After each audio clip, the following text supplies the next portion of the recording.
Lisa Bailey, all the way from Portugal. Welcome to the Yes. show. Huh? Thanks for having me. You are my first guest that is recording in Portugal. This is so cool.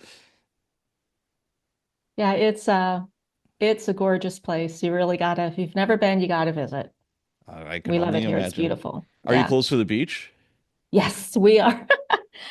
People will hate me. I'm a 5-minute walk to the beach. Oh, if my wife was here right now, she'd start crying because she absolutely Yep. loves that, and so do I. Yeah. So, Yeah. oh It's man. first time ever living near the beach. And what's the Even verdict? though, oh, it's wonderful. I mean, Yeah. you just don't, you have no reason not to go out and just go for a walk. It's a beautiful day like today. There's not a cloud in the sky. It's gorgeous out. You just go out and sit on the seawall and watch the waves. I Oh mean, gosh, I could do that for hours actually. That's yeah. hypnotizing to me. It's And what's so even nice. what's good too is a 2.5-minute walk. We're in the perfect spot. It took us a long time to find our place, but um, we are 2.5 minutes to the train station and a really good pizza place. And then Cool. 2 more minutes walk after that, you're at the beach. So Wow. That's it's pretty pretty darn sweet. cool. Yeah, I'm jealous. I'm not gonna lie. That's pretty cool. All right, well, let's start out in the beginning. Where did you Okay. grow up? Dover, Delaware. Dover, Delaware. Uh, Okay. yeah, I'm actually, well, I had a, people might say, oh, you're an Air Force brat, you're a military brat. Well, we never moved around. My dad was in the Air Force for 26 years.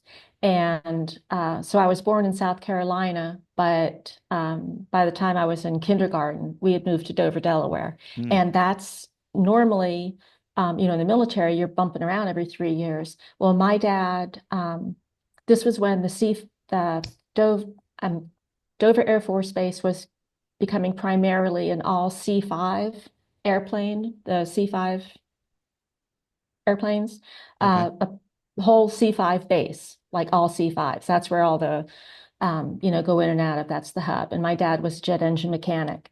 So when we got there in 65, 66, I graduated high school in Dover. Oh, wow. So Okay. never moved around, which is really unusual for being a Yeah, that's military kid. fortunate because Yeah, like army brats, or whatever they call right. them, it's like these kids never stop moving. I've interviewed people or talked to people that, they went to like four or five different high schools, Hmm. and that's Yeah. tough. That's so tough on It a kid. It is. But all my friends would like to, my friends would move every 3 years. So Oh, okay. that was awful. But Yeah. I'm still in contact with my best friend from fifth grade. Wow. That's Yeah. so cool. So yeah, yeah. Military kids, I mean, I'm sure people maintain friendships, but it was a very close-knit group. It was a very small school. We had like 40 in each, 40, 50 maybe in each graduating class. Okay. And it was really tight-knit. It was a really nice place to go to school. Oh, that's awesome. And it was So, on base. Yeah. so dad was a jet mechanic, jet Yep. engine mechanic. What'd Yep. mom do? My mom was actually in the Women's Army Air Corps Oh, cool. during Korea. Yeah, Yeah. she got out when she got pregnant with my oldest brother. And then she was a cartoonist. Oh, is that So so yeah, definitely an artist. definitely an artist. Yeah, she was a really great cartoonist. Really Wow. good. Yeah. That's neat. You Yeah. know, the Women's Air Corps, when did they dissolve that? Was that like Oh in the late gosh. 50s, I think? Like, I don't know. I should know. yeah. My brother would know. My brother, my oldest brother knows everything about everything military and Oh, history. okay. So I don't know when it was, but yeah. All right. And So she was except a cartoonist. Did she get yeah. anything published, or was this just like a hobby? Yeah. Or No, she did freelance work actually when my dad was stationed in Guam. So at that point it was my brother Jeff, Ken, Steve, and my sister Lauren. And because I'm the youngest of five, oh wow. she did a little cartoon book. It was called Tour of the Tropics or Guam is Good. Oh, And is it was that cool? actually a Stars and Stripes bestseller. They had like five printings. Oh, is that neat? Yeah. So we have a copy of the book. Um, You my should brother put has a couple of copies. you should put that up on Amazon. If I can get I've thought about it. I don't know if, The reason why I say it is not so much as a, hey, we're going to make $1 million off of this or whatever, but what a great way to memorialize it and keep it yeah, around yeah, like forever. yeah, I could get that from my brother because, How cool would that be?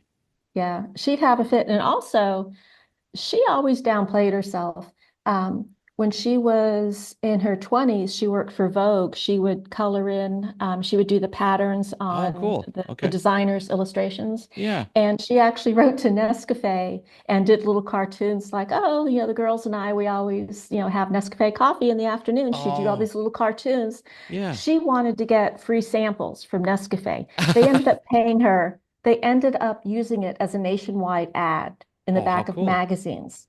And she got paid $300. And she went, it's, big deal. I said, Mother, that was like $3,000 back then. Yeah, Like that was huge money back then. Yeah. yeah, she didn't give herself credit. And Oh, when she told us about that, I made it my mission I was going to find a copy. And so I haunted eBay for a couple of years and I found a copy of the original cartoon from the oh, back of a magazine. is that cool? Yeah, so I've got that. Oh, I've got that. that is awesome. So, mom is an artist, dad was in the military. Yep. You kind of I could see both of that in you. It's like, okay, obviously you're an artist. How much of that influence, got you later in life, with your forensic artist career? I never, it never occurred to me that I could be an artist because back in the 70s growing up, you either, sold paintings on the street and starved, or, Yeah, I mean, they were just like, how else were you going to use it? And I right. didn't think I was good enough, of course, artist outing yourself. So I just, I drew all through school and I loved it, but I I thought about going to art college, but when I looked at the expense, Oh getting yeah, loans, I just thought, "Phew, I'm glad I didn't." So I thought, well, I'll join the military.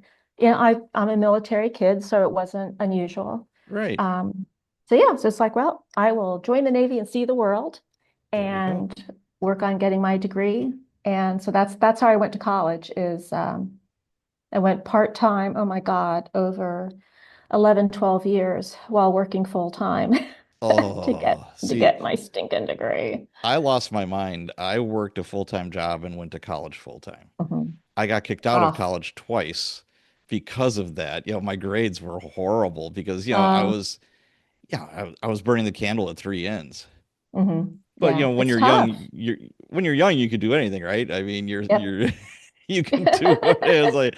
Of course, I don't need Yeah. sleep. What is that? Yeah, for sure. So Oh yeah, God. I was lucky though. I had a decent job. I was a Teamster, and I was making very good money for that time. It was the late '80s, and I was making like Hmm. 7, 8 bucks an hour, and I think I made it almost up to 10. And I thought, Wow. wow, I'm rich. This is a lot of money, man. Back then it was decent. That was, yeah. All my friends were, most of them didn't have jobs like dinky little like 10 hours a week, at the Hmm. college kind of jobs making $3 an hour. And I'm just like, yeah, Yeah. I'll buy the beer. Yeah, what the hell. But now, did any brothers or sisters go into the military or did they have art backgrounds? No, I guess I was the only artist out of the bunch. My oldest brother, Jeff, went to the Air Force and he Okay. served 25, 26 years. Mm, My next brother, Ken, wanted to join the Army, but he had eye troubles and some disabilities, but he okay. tried. Okay. My brother, Steve, was in the Marines Oh, cool. and my sister, Lauren, was in the Air Force. And Well, so I chose the Navy because, all everybody else said, they had done, Air Force, Army, and Marines. Marines. And I Yeah. was like, and plus, what's very important is I was 18 and they had the cutest uniforms. That's very important. That is important, darn it. It's Yes, very important. absolutely. I was 18. So I just want to back up a second. When you were drawing, through grade school or high school or whatever, were you fascinated with like faces? Were you like honed in on that back then, or was it just like general stuff like, like Ju- seascapes or landscapes No, or mostly I hated landscapes. That's terrible. Cartoons, just okay. art was my favorite subject in school. So when I got all my credits out of the way, I was taking, painting, and I was taking like 3 art classes. I went to commercial art, Mm, VOTEC school for a yeah, couple of years, cool. vocational training. But yeah, it was mostly cartoons and just drawing everything I saw.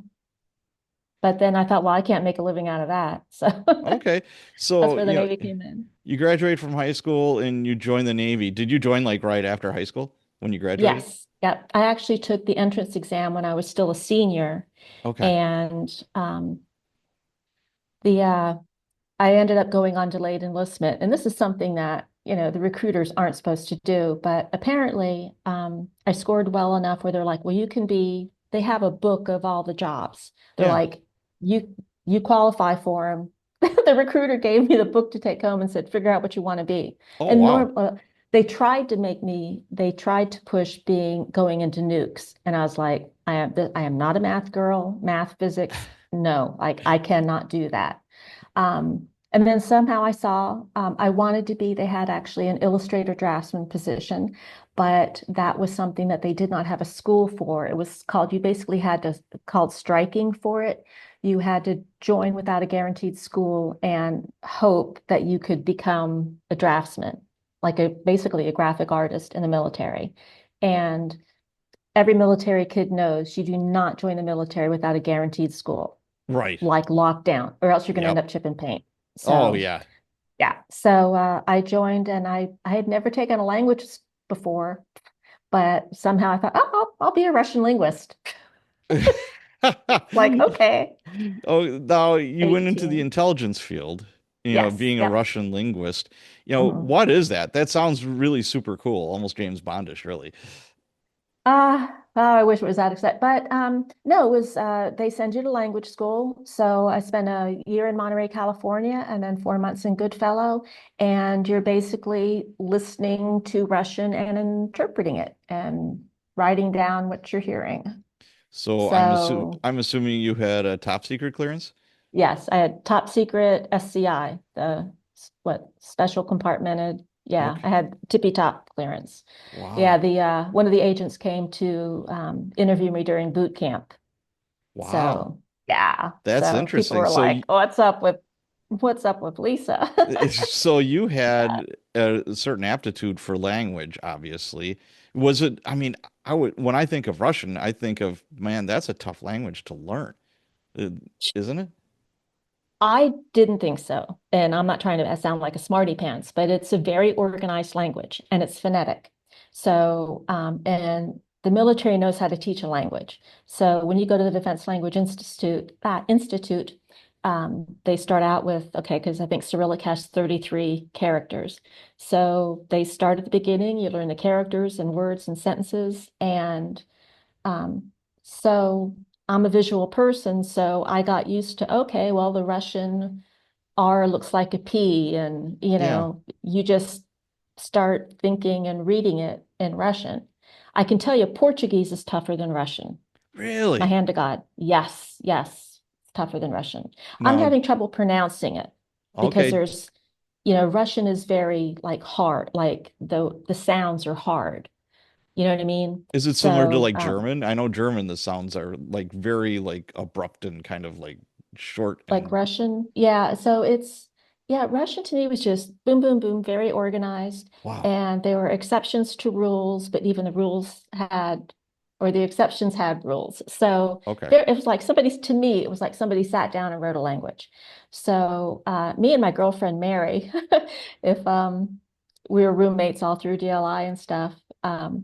So we would just, go to school, pay attention during class because it was 8 hours a day for a solid year, Wow. 5 days a week, and I would just pay attention during class and do my homework, and then I was off to the NCO club at night. Wow. So yeah, like I said, I don't mean to sound like, oh, it was nothing la-di-da, but it just, um, I guess just the artistic brain, it lent itself. Like if I couldn't remember a word from the vocabulary list, I could kind of picture the list in my mind and go, okay, it started with this shape. And then I would go, Yeah. oh, that was an L. So that's okay. So it started with an L, and then I could see the word. So you were more doing translations then. Yes. Yep. Yep. Okay. Now, were those like radio chatter or something that was written down, or what did that It look like? was it was all verb, all like radio Okay. comms. So it was So audio that you were yeah, all translating. audio. Okay. And Were you on when we were ships or were you no, they would not let women were not, because that was considered combat. So ships and flying. So well, it was all shore billets. okay. So but you know, I did get to in Sinop, Turkey, the that was like the real job where you're listening. You actually would have two different conversations going on. Oh, no So you'd kidding. be listen, yeah, and you had to differentiate, okay, which one's important? Which one do I write down? Yeah, it Now, I was an instant experience. I instantly think of the three-letter agency that starts with a C and ends with an A when it comes Yeah. to this kind of stuff. Did you guys work hand in hand with them? No, you know, maybe at a higher level, things Okay. that we did might have gone to them, Yeah. but we were just in our little cubby, you know, in the middle of nowhere. So how many years were you in the Navy? 6 years. Okay, so 6 years. 6 years. Yep. Did you sign up Yep. for a 6 year stint or you just extend your enlistment? I signed up. I signed up for it's initially four, Yeah. and then they would give you a bonus because school was a year and a half. If I signed up for 5 years, I would get like I think $1,500, which was a fortune. Oh yeah. So I was like, oh, good, I'll do that because then I would be able to get two duty stations. You know what I mean? Okay. So if before enlistment, you know, and then I ended up extending a year, so So 6 years. so 6 years. How many different duty stations were you at? Oh gosh, I gotta think. Spain, Turkey, and NSA, and Colorado. Oh wow, There Colorado. is, I know there's a naval station in Colorado. Yeah, you Not wouldn't think so, but no ocean surrounding that, but okay. nope, nope. It's like sometimes when you see like with the FBI see a nondescript building, like you don't know who's in there. Oh, So okay. Yeah, uh, I've seen a few of those nondescript buildings. pay no attention. Yeah, that's right. It isn't here. Yeah, that's Yeah, right. These aren't the droids you're don't looking look for. there. Yep, exactly. So I got to ask, Exactly. I ask people that are fluent in other languages, do you ever dream in Russian? Not anymore. I did Okay. actually. Oh my God, I'd forgotten about this until you asked that when because we had to listen to so much, a big part of the job, you know, so you had to be able to, you know, comprehension and everything. And I would start, my roommate Mary said, "Did you know you were talking in your sleep?" I was talking in Russian from the lesson the night before. So I'd come off a mid-watch and it was like, okay, I got to stay up and do something and get it out of my brain because I Oh. was talking in my sleep Well, in if you're Russian. doing that were your shifts 8 hours? Like when you were working? Yes, yeah, we were on a 2 2 and 80, which is 2 days, 2 mids, 2 eves, 80 hours off. So you would work, yeah, you would work a day shift and then another day shift and then go home, sleep real fast, and then come back for a midnight shift. Oh God. Yeah, so I couldn't they're, imagine yeah, doing that at midnight to 8. That you would can be only do it when you're in your 20s. yeah, because that's brutal. I worked a late It shift is brutal. for 13 years, midnight to 8 as a Yeah, cop. And oh that's the gosh. worst 13 years of my life, hands down. I mean, I Yeah. love the job. I saw and did all kinds of crazy cool stuff. It was very rewarding, but the lack of sleep, your Hmm. circadian rhythm is so screwed Screwed up. up. Nothing worked And for me. I tried melatonin, I tried, this, that, and the other thing, and you're just literally, yeah, it feels like a hangover without the fun of the night before. exactly. And you know, with the Navy schedule, you know, you would come off the second day shift, go home and sleep, and then go back for the midnight shift. So How you'd can you work do two that? mids. Yeah, I mean, It's not easy. And right, then exactly. you get off the second midnight shift, and then you sleep from like 9 in the morning until 3, and then you go back for the evening shift. Oh, So that's brutal. you never got a chance. Like you're trying to sleep in the middle of the day when it's sunny out, Right, you know, exactly. and birds are singing, you're trying to sleep. Yep. And then pray to God you don't oversleep and, Right. be Yeah. AWOL. Yeah, absolutely. That was just Wow. Yeah, you had quite the interesting career with the Navy. That's cool. I mean, Yeah, you don't yeah. hear that very often. I only know one other person that was a linguist. It's Craig Martell. Hmm. It's funny, he's a young kid. He started in the Air Force Academy Hmm. and he's like, I want to drive tanks, and I want to be a Marine. So he dropped out of the Air Force Academy, joined the Marine Corps.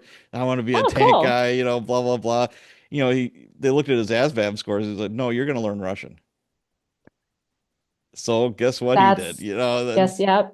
off to Oh, the good language old school he went. ASVAB. Yep. The good So old it's like, ASVAB. yep. But he Yeah. was stationed in Moscow, at the embassy. That would be amazing. Have you gone to Russia at all? No, when I was stationed in Rota, Spain, because like we were not allowed, but I think it was the Officers' Wives Club was putting together a trip to Moscow, and we were getting because all the linguists were like dying to go, and they did like a special dispensation or whatever, that we would be allowed to go on Okay. this trip, on this sanctioned trip. Yeah. But then that's when the airliner KL was shot down. This is in the Oh, 80s, mid yeah, 80s. yeah, yeah. Was that So Lockerbie? Or was that? no, that was was it KL Korean? It was a Oh, yeah, yeah, yeah. civilian. This is Yes, I'm yes, talking yes. like 85. Yep. Yeah. Yeah, then things got a So little tense. Yeah. yes. Yeah. Things Joining as a Russian linguist during the Cold War. y- Yes, that's it's funny, this has nothing to do with this, but I was a manager at an IHOP when I got out of college. That's what a mm. degree in sociology got you in the 80s.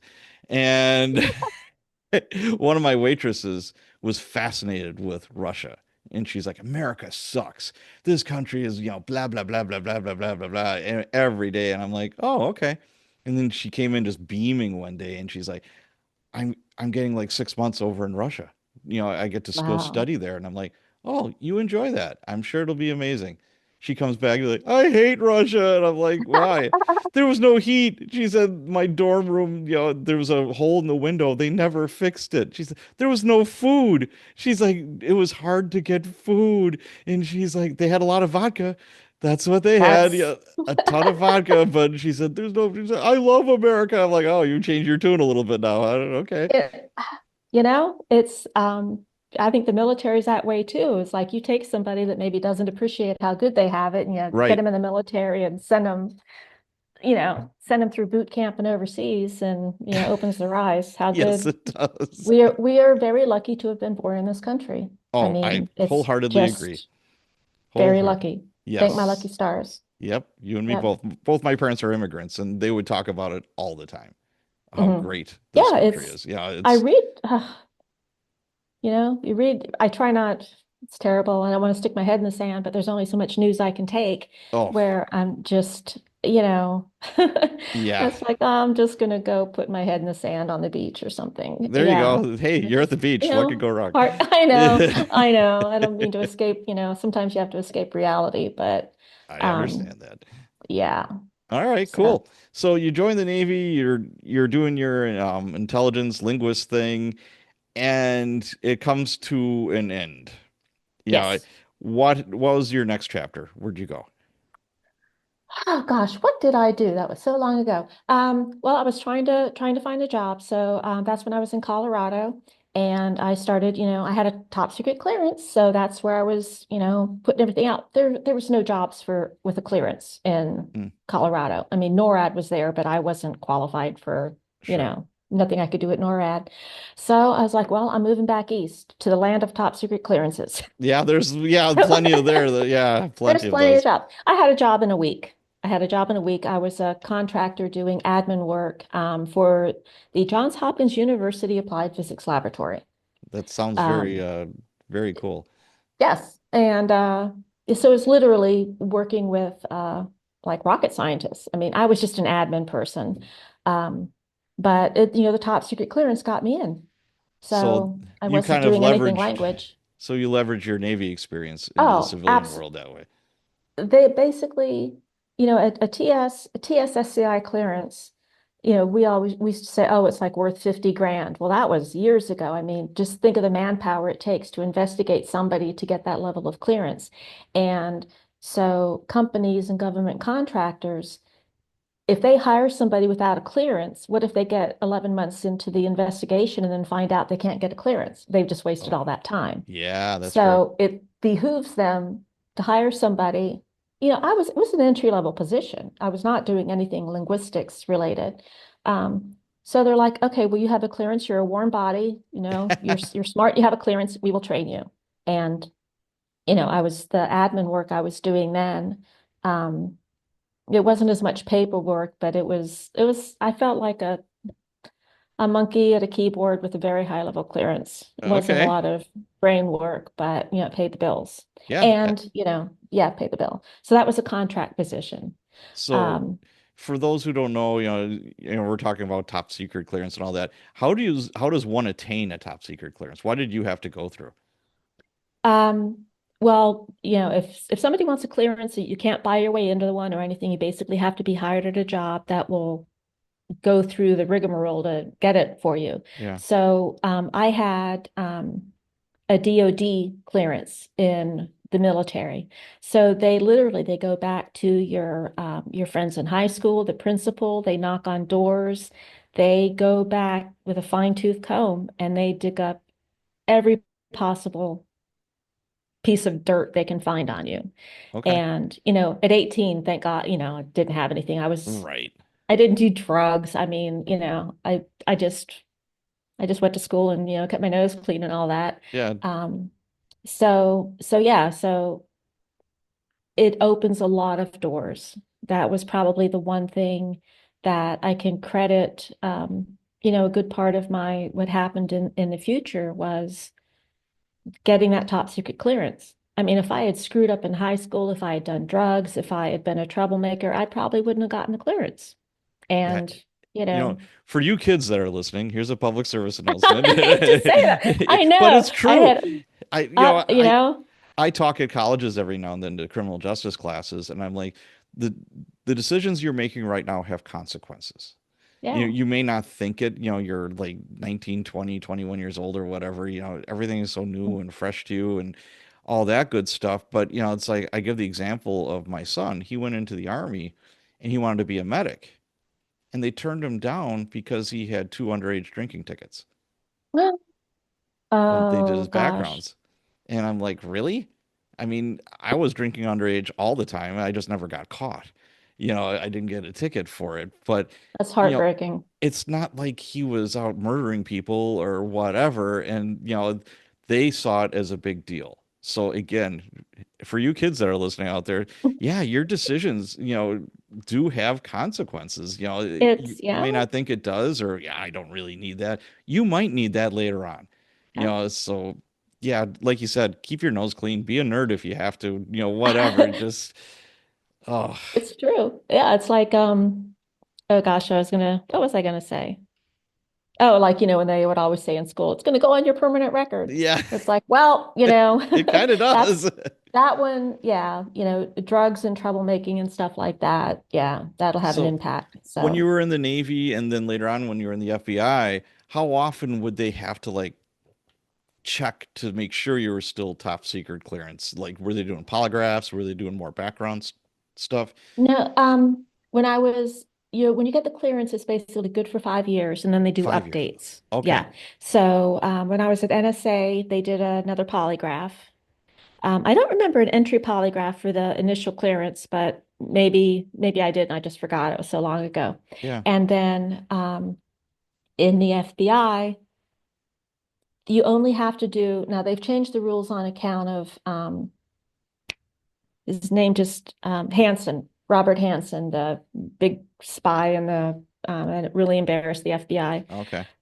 Yeah, he was a high level agent. Robert Hansen, this is, I don't know, maybe 90s or something, Okay. where he just devastated like the security world with the stuff he handed over to the Russians. So the FBI has gone back and forth on when they do polygraphs. So they were doing polygraphs, and so then the public uproar with Hansen was like, well, you need to do polygraphs because a polygraph could have caught him, Hmm. which is ridiculous Yeah, because it is. sociopaths like that can pass a polygraph like Yeah, polygraphs breezily. are not 100% and they don't Oh, stand they're up in court. horrible. Oh, Yeah, I hate them, yeah, and I which have good reason to hate them. right, and I'm kind of shocked that they put so much weight behind something that in court there's no weight behind. They can interpret it any way they want. Correct. And Correct. later, I mean, we can get into that later with my Right. experience with that, but they can, it is the only thing it is useful for is to basically intimidate suspects in a police invest. I mean, I don't know if you have any experience with that where because that's how the FBI agents they would if they had a suspect because it wasn't just employees like they would say well we're going to give you a polygraph and then they start playing mind games with you well I think you're lying to me I think you're not Oh, telling me yeah. the truth The use polygraph it is as an an interrogation tool. yeah It's it's not not for it's weeding out it's not like good TV, employees right? It's not like TV or movies where it's like, aha, right we caught you in this lie or whatever. I mean, a yeah skilled polygrapher, say they're interviewing a murder suspect. hmm It's not just yes and no questions or whatever. It's like, okay, right I've got this guy sweating right now. And, a skillful, polygraph examiner, because I know guys that have gone through the school, they yep still use it, but it's not court admissible, but you can get a signed confession from hmm going through a polygraph. So yeah that's kind of interesting how they do it. And like I said, oh it's like any skilled interrogation. You're using all kinds of different tools in your tool belt, and hmm that's just one more tool, but it's not the end all be all. Right, right. And it cannot be relied upon for like Hansen would have gone through a polygraph like no Yep. problem. Do you know how we got away with it for so long? Mm-mm. Is because he was a senior agent and his brother-in-law, well actually his secretary or an administrative person thought it was suspicious and they give us all these security things in the bureau where look out for this and if you see Sure. something say something and all that well God forbid you say something and you're pointing to somebody that's senior to you because they will stomp you down and that's what happened is a couple of people said I think something fishy's going on with Hansen and it Oh. was like oh yeah if you look it up like his own brother-in-law rang some bells his brother-in-law was an agent and Okay. said, I think something fishy's going on with my brother-in-law. And they were like, basically, shut up and sit down. That's how they could have caught him earlier, Wow. not a Yeah. polygraph. Yeah, that's super embarrassing. But hey, It is. let's talk about the FBI. Let's see. I'm You sorry that it what wa- happens. oh yeah, what was your path to the FBI? Like how did that all happen? My love of donuts. I love I it. am serious as a heart attack. I used to go to Dunkin' Donuts on Sunday. This is when I was working as an artist at Hopkins, and I loved my job. I loved everybody I work with.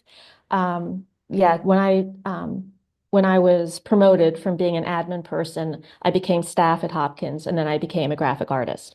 So love and life. But I would go to Dunkin' Donuts every Sunday, and I would read all the leftover Washington Posts newspapers that were left on the table. I'd read the comics, eat a donut, have coffee. Flip to the want ads just for no particular reason. I was like, oh, let me see what graphic artists are going for these days. I Yeah. wasn't thinking of leaving because I loved my job. And there was a great big FBI seal and it said artists wanted.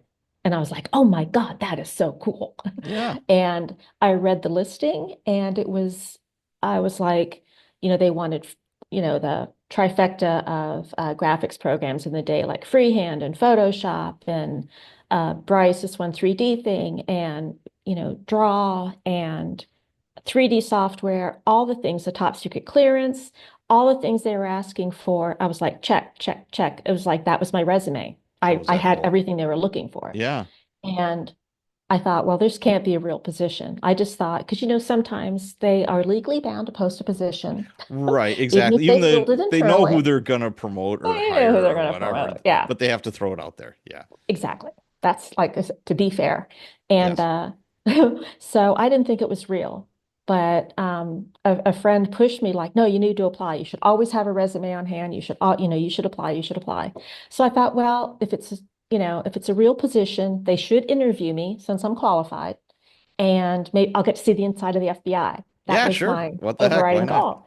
So this was you had to send in a paper application. So I FedExed it in because I didn't want it to get lost. Right. And then they came back with, okay, send in this huge application. So I sent that in and I heard nothing for a couple of months. And then I forgot about it. I thought, well, I guess they picked somebody.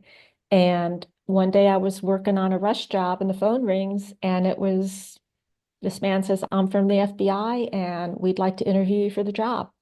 And I nearly had a heart attack. I was like, I thought I was out of the running. So a couple of days later, did a phone interview. I sent in my portfolio on a zip disk. Of course. Um, but I also made a website because, like they said, they asked me, and I didn't even have a computer at the time. They're like, do you have a website so we can see your portfolio? And I was like, crap, no, I don't. So I made up my mind. They said, well, you can send us a disk. And I just thought, if there's anybody, if anybody else has a website, I didn't want to get dinged because I didn't have a website. Right. So I literally went out and I bought an iMac and created a website Wow, that's big in money less back than a then. week. That's Yeah. huge. And But it designing a was, website's no easy thing, especially back then. oh my God, I was pulling my hair out. And it occurred to me not to get in a Hunter Biden or anything, but I might have gone to the same shop to buy an iMac because I lived in Dover, Delaware. So I went back Oh. to Delaware because there's no state tax. There was no sales tax Oh, in okay. Delaware. So it was cheaper for me to buy it in Delaware. Sure. So yeah, so I bought a Bondi Blue iMac and made up a website and said, here's the URL. Yeah. And a few days later, I thought I was going to be waiting forever, but they said, you got the job. Oh, is that cool? And I was over the moon. I couldn't believe it. But you had to Could wait not believe. though, like 3 years, correct? Here's what happened. Okay. So I applied like I think it was 97, 98. Oh, see, I'm going to get my years mixed up. But because I graduated from, yeah. Um, so I sent all that, and they said, you got the job. So then they started doing my background check because I had a DOD clearance, but this was going to be a DOJ. FBI Okay. is like, we do our own clearance, but I was a safe bet already Sure. having a TS. I would think so, Um, yeah. so they were really rushing to try to get me in because there was a rumored hiring freeze. Ah. Well, guess what? September 30th happens, slams down, no hires. So I was in a holding pattern. And that holding pattern lasted another 2.5 years, Oh, that's where, tough. and I had already told my boss that I had been offered a Oh, job with the FBI. oh But boy. my boss, he was wonderful. Like, Okay. I had my boss, first Barb and then Kevin. They were both wonderful. So Okay. they were just like super proud of me. It wasn't like, yeah, Hopkins was the best place I ever worked in my life. I just can't speak enough about just the Okay. professionalism and everything there. Um, so they were like, cool, like maybe you'll stay with us. But then that got into the whole Gore and Bush thing about, because I'm just waiting for the budget to be approved. Like Yeah. and so finally, the budget's approved and they're like, okay, hiring's back on. So it was September 7th, 2001. Oh boy. And it was a Friday, and an agent came to Hopkins, and he came up and he said, freeze is lifted, you're as good as in. He shook my hand. He said, welcome to the Bureau. I remember I was in a skiff, if anyone, a classified area Yeah. of the room. So shook my hand, said, welcome to the Bureau. And that was, for, Tuesday, that was September 11th. And I thought, oh, well, Oh. they got it's going to be another few years. And actually, my soon-to-be boss said, no, they're stepping things up. So I walked in 2 months later. So I walked Oh. in November 4th, 2 months Oh. after, right into the Pent Bomb. Pent Bomb was the quote unquote code name. It's not a secret. FBI always gives like a case name or like a code name to Okay. investigation. So this was Pent Bomb. I Man. forget what the first bombing was called, the first Trade Center thing. Yeah. So What a way to get into the FBI what after an something like intro. holy There was catfish. there was no easing into the job. Yeah, it No. was So just what was your oop. first impressions of working for the FBI? Was it what you thought it would be? I had no idea I just I had no idea what to expect. Okay. I was so incredibly geeked out I remember standing there in the courtyard, walking in like my first day. Like I got there like 2 hours early. I was across the street at the Aban Pan, like drinking coffee. Like I did not want to be late my first day. Oh yeah. And I was just like, I can't believe I'm in the FBI. Oh my God, oh my God, oh my God. I can't believe it. I can't believe it. And but then it was kind of like, reality. We worked in the basement, you Okay. know, uh, stains on the ceiling and mold and whatever. So it's not fancy like on TV. Okay. Not All right. fancy at all. But Cool. So, you yeah. know, you got a job as a forensic artist. Now, Yes. for most people like me, I I kind of have an idea what it is, but could you break it down what it was and what was the FBI training for forensic artist? Okay. So first, I'll just real quick to clarify. So when I started, I was an illustrator, and you have to work your way up to become a visual information specialist. That's just what the bureau calls them. So that was more the forensic artist. So forensic artists work. They basically create visuals for law enforcement investigations or prosecutions. Typically, it's facial imaging. We had a class at the FBI, forensic facial imaging. So that would be composites, age progressions, age regressions, facial approximations from the skull, or like post-mortem retouches. Um, and then we would also, when people think forensic art, they don't think as much about, like going out to a scene and diagramming it and all. When anybody says they want to be a forensic artist, they want to get their hands on a skull, trust me. So yeah, that's everybody's brass ring there is to get a skull. Um, so yeah, so my first year I was working on the pent bomb, and um, I wasn't allowed when you have to go through a year probation. Mhm. And somehow, despite me being a worrywart, it never occurred to me that I wouldn't make it through probation. I never had that worry. Okay. And people were like, "Oh, aren't you scared?" I'm like, "They're not going to get rid of me." Yeah, I figured I knew what I was doing, and um, so you're not allowed to do anything where you might have to testify. So I did work on some of the courtroom exhibits for 9/11 Mm. and for some other things for senior artists, but that was nothing that I would have to testify to because I Okay. wasn't the one collecting the information. Ah, okay. Yeah, so that would be a senior artist. So the senior artists, like they were there at the Pentagon, like, diagramming, of course, like right away. That was before I got on board. The artists there were working 12-hour shifts after 9/11. Oh, I can And imagine. Oh my God. yeah, All hands on and deck for that. yeah, and that's when I was really itching to get in. I was like, I'll work, I don't care. Like Yeah. I wanted to be in there, but I came in right when they were, gosh, probably, I don't know, a couple of weeks, or I don't know how long after they went back to a regular schedule. So So, yeah, what are you trying to accomplish in a case when an agent or other law enforcement reaches out to you? there's so many different kinds of cases. Okay. So normally, like for the facial imaging work, gosh, I was probably not there a year. Oh, when they thought they had Bin Laden's skull. That was Okay. that's an unusual one. I can hang on to that. But let's say an agent needs an age progression done of a fugitive. So typically, like say with Whitey Bulger, they were done more often, but a typical age progression for a fugitive is done like about every 5 years or so, Mm, usually on the anniversary of the date of the crime, because they're trying to remind the public this guy's still out there. This guy's still out there. okay. So then they ask us to do an age progression, and that way they can publicize it and go, this guy, Bob Smith killed 3 people. He's still out there. Do you think you recognize him? This is what he might look like today. So that would be like one of the typical things we would get. Now, are you doing that on a computer? Is there At that softwares for that? point, the, Or the is that a software hand is sketch? Photoshop. No, well, whenever they say, "Oh, this is a computer generated," when you're talking 2001, 2002, and when they say, "Oh, this is computer generated," it's with Photoshop. Oh, At that point, we didn't have, the uh, Wacom screens and the stylus where you can like draw on the computer with a okay. stylus like a pen. We didn't have that then. Maybe other agencies did. I don't even know if it was out yet. But so the age progressions would a lot of times be pencil and paper. So you would take the photograph, tracing paper over it, Mm. and, try to do it because doing an age progression with a mouse in Photoshop is not easy. I I would did think them so.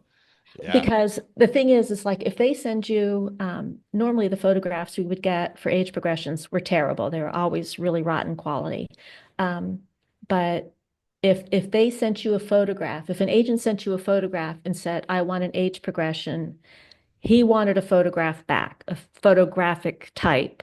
Okay. And they didn't want to hear, well, it's really got to be in pencil because we don't have the tools to do it in Photoshop. But, you try to give the agent what they want. So depending on the quality, some would just have to be in pencil at that point. We just Okay. didn't have the tools to finesse, with a stylus, like where you can literally feel like you're drawing and painting Okay. on the Say image. say I'm this real bad guy who did, whatever heinous crime, and you have to do an age progression on me. Mhm. Yes. Just looking at what I look like right now, what would you do to age me 5 years? Like, what would you do to my face? Well, first we would well, first we try to get images of your family because we want to Oh, know something about well, because like family resemblance. So, 5 years is pretty much a short time to do an age progression, yeah. but if somebody is a high profile, they don't care. They want it. Sometimes they might have information from a source that, oh, we think he gained 50 pounds or lost 50 pounds. I had Mm. one where they said he's got a ZZ Top beard now. So I Ah. literally had to Photoshop on a ZZ Top beard. Oh, wow. Um, yeah, so we would try to gather family photos just to look for resemblance. So, how he looks like his mother, how is the mother aging, how is the father aging, just any kind of clue you can Yeah. get so you don't That's have to go in interesting. So, totally blind. I mean, like the low-hanging fruit to me would be, hairlines recede. With guys, usually guys don't color their hair. I mean, women color Right. their hair more than guys do. Yeah. And, like with me, my hair is getting, grayer and the hair is receding. So do your like facial muscles start relaxing or like how does that work? Things start dropping because Yeah, you lose the boo, collagen. Yeah, boo I know, boo gravity. hiss. Boo hiss. Boo hiss. So, Uh, well, yeah, so you start losing, pardon me, losing the collagen in your skin, so that the texture of your face changes, and then like fat pads that are like nice and high on your cheekbone, on your zygomatic bone, they start dropping, so that Mm. you get the nasolabial fold. So that was one of the things with looking at family photographs, just to see is Ah, there any correlation, like I had one guy where his dad was 90 and he didn't look a day over 70. I mean, he didn't look like a 90-year-old wow. man. So, Yeah. aging the son, I was more conservative on that. Oh, okay. So, Yeah, that yeah, makes sense because yeah, everybody does age differently. Some right. people, due to lifestyle or maybe genes or both, they could age pretty rapidly. You look Yes. at, like Hollywood stars that, were beautiful back Yeah, in the day or whatever, yeah, and 20 years later they look like train wrecks, but they're addicts, they're this, they're that, yeah, there's some hard miles put on, and boy, that yeah, it really shows. yeah, So yeah. you take So all that into account. So it's an all that into investigation. account. It's like I've said this before. It's kind of like the time travel movies, that cliche where it's a look at one possible future. Because, did the guy knock over a bank and run off with a couple of $1 million? So he's off, getting plastic surgery and like, sipping a pina colada on the beach? Right. Or is he more likely under the radar, living under a bridge? Like I did have an age progression where he was found living under a bridge. Wow. So like on one of them, I remember it was a young man, and all I had to work on was like a tiny, tiny high school photo, like minuscule. So trying to scan it and enlarge it, and when they caught him, I was very happy with the resemblance. I mean, it was pretty good, but I should have made him scruffier looking. I mean, Mm, he was on the run. His hair was thick and matted, and I made him a bit too clean cut. okay. But then, you never know. You never Right. No, know. you don't know. Yeah, You I don't was know. interviewing a guy he spent, I think it was 10 or 12 years in federal prison. He was a big con man. It was kind of like Catch Hmm. Me If You Can, but his thing was he Yes. was conning banks. He had 13 different driver's licenses, in 13 different states, Yeah. 13 different names, and he was wanted for a variety of crimes, including passport fraud. And he was on the Secret Service's like top three list or top five. Wow. And he had two different plastic surgeries when he was on the run. He was on the run for over 10 years. Wow. So I'm thinking Yeah. it's like trying to do an age progression on somebody that's getting plastic surgery like that. That'd be tough. Yeah, I mean, and you can, and like, you'll see people online going, oh, it doesn't look anything like them, or, even if uh, we're chasing a moving target, and we're just trying to get the public's attention. Do you remember this case? Have you seen this person? Yeah. And we have been successful in that. I hate to say I was successful in that, but age progressions that I worked on have helped in apprehending somebody. And, it's a nice feeling, Yeah. No, you that know, that would be very rewarding. and it's cool. Like if you see that, hey, that pretty much worked out. Yeah. That's very satisfying. Yeah, Now, it's I gotta ask, with your military background, with the linguistic stuff, with top secret clearance, I would think you'd be a shoo-in to be a special agent. Why didn't you go that route? because the FBI never occurred to me until I saw the ad in the Okay. paper. And Did you by ever the, I like think like I law enforcement or anything like that? no, no, never, never, never, never, never, never Okay. occurred to me. So Just I was like, nope. When because I first started it, I'm yeah, sorry. no, because everything you're telling me, I mean, because people sometimes have a convoluted idea what an FBI agent is. You Right. know, when I was in college, I went to a career fair and there was an FBI booth. And I'm like, huh, Hmm. that looks kind of cool. They're looking for people with 4-year degrees, et cetera. And I go to the booth. This is like in 88 or 87. Hmm. And I'm like, I'm interested. And they look at me and says, what's your degree in? I said, major in sociology, minor in criminal justice. We don't want you. And I'm like, what do you mean? We're looking for accountants and lawyers. Wow. And I'm like, Yeah, oh, FBI, okay. yeah, they used to be a lot of white collar crime and not anymore. Yep. Yeah, that's what their focus was. So you don't need to be, like this huge SWAT operator dude to be in the Right. FBI. That's what you see on television. It's very cerebral. Hmm. Working with the different agents that I've worked with, they're not running down dark alleys at 3 o'clock in the morning after bad guys like cops do. It's a Yeah, different. It's more on the investigative side. And, exactly. or you could be doing financial crimes and never run after anybody. This is, that kind Yeah. of thing. So I'm thinking to myself, with all of your, obviously you're a smart cookie, you're learning Russian, you had the military experience. I'm like, God, you'd be a shoo-in to be a special agent. Did that never enter your mind?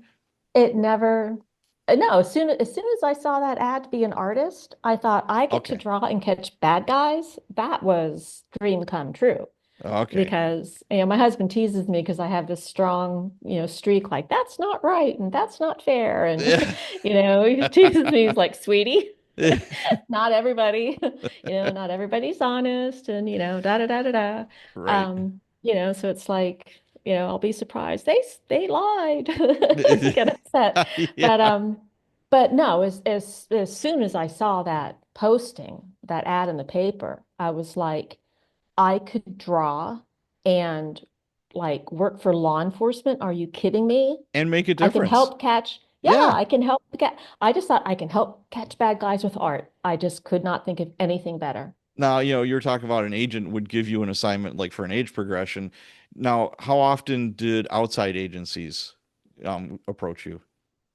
Um, just on occasion, I mean, I think a lot of agencies didn't realize that the FBI, like, they will actually assist. Yes. There was like a special case number code or whatever. They had all these different designations for state and local assistance. So sometimes we would do composite drawings for like the Spotsylvania County Sheriff's Office in Virginia or wherever, because they didn't have a sketch artist on hand. And it was the way, Okay. like my boss said, well, it's a good way for us to keep up our skills. Yeah. Not everything has to be a federal case. You wouldn't want to send you wouldn't want to send one of us out to California for a purse snatching or something, because that's just Right. not a good Or a use of retail money. theft or something like Right, that. Yeah. right, yeah. Right. But just to keep your skills up and stuff. Okay. Um, yeah. So, can you describe your first like grizzly scene, or is that something that you did? Did you go out in the field often? The crime scenes I went to, and actually this was a question I asked during my interview, because I said, we deal with crime, and so does blood bother you? And going to a crime scene, and I just said, are the bodies still there? And I just wanted to know, Sure. is there is there going to be like, still a warm body? They said no. By the time we go into, um, I can't think of the word diagram a scene, but anyway, document a scene. Yeah, It said document. the bodies are gone. Bodies are gone. They've been taken to the morgue. So I was like, I can handle blood. Like I can do that. Um, Now, what's funny is because when I was, like I said, I read Barbara's Butcher book and listened, like when I listened to the podcast, that, she was out dissecting roadkill. And, that was not me. I was the girl that got her brother to stick the pins in the bugs for the bug collection. Like I Okay. did not like easily grossed out. I've been a vegetarian since I was 16. I Okay. just weak stomach. So the last person you think would be able to handle blood, guts, and gore. But because it's like I've got a job, this is a way to help somebody. Um, you just kind of turn that off. Like I've been to the body farm and I've seen rotting bodies. Like if my dad knew I was doing that, he he would be like, my little girl. Because he actually warned me against, I was thinking of being a photographer in the military. And he was like, sweetie, you might see some really bad stuff. Like, he Yeah. was afraid I'd have to go to, because Dover is where they brought the remains, Oh, from that's right. overseas. Yeah. So he was like, I don't know if you want to do that, honey.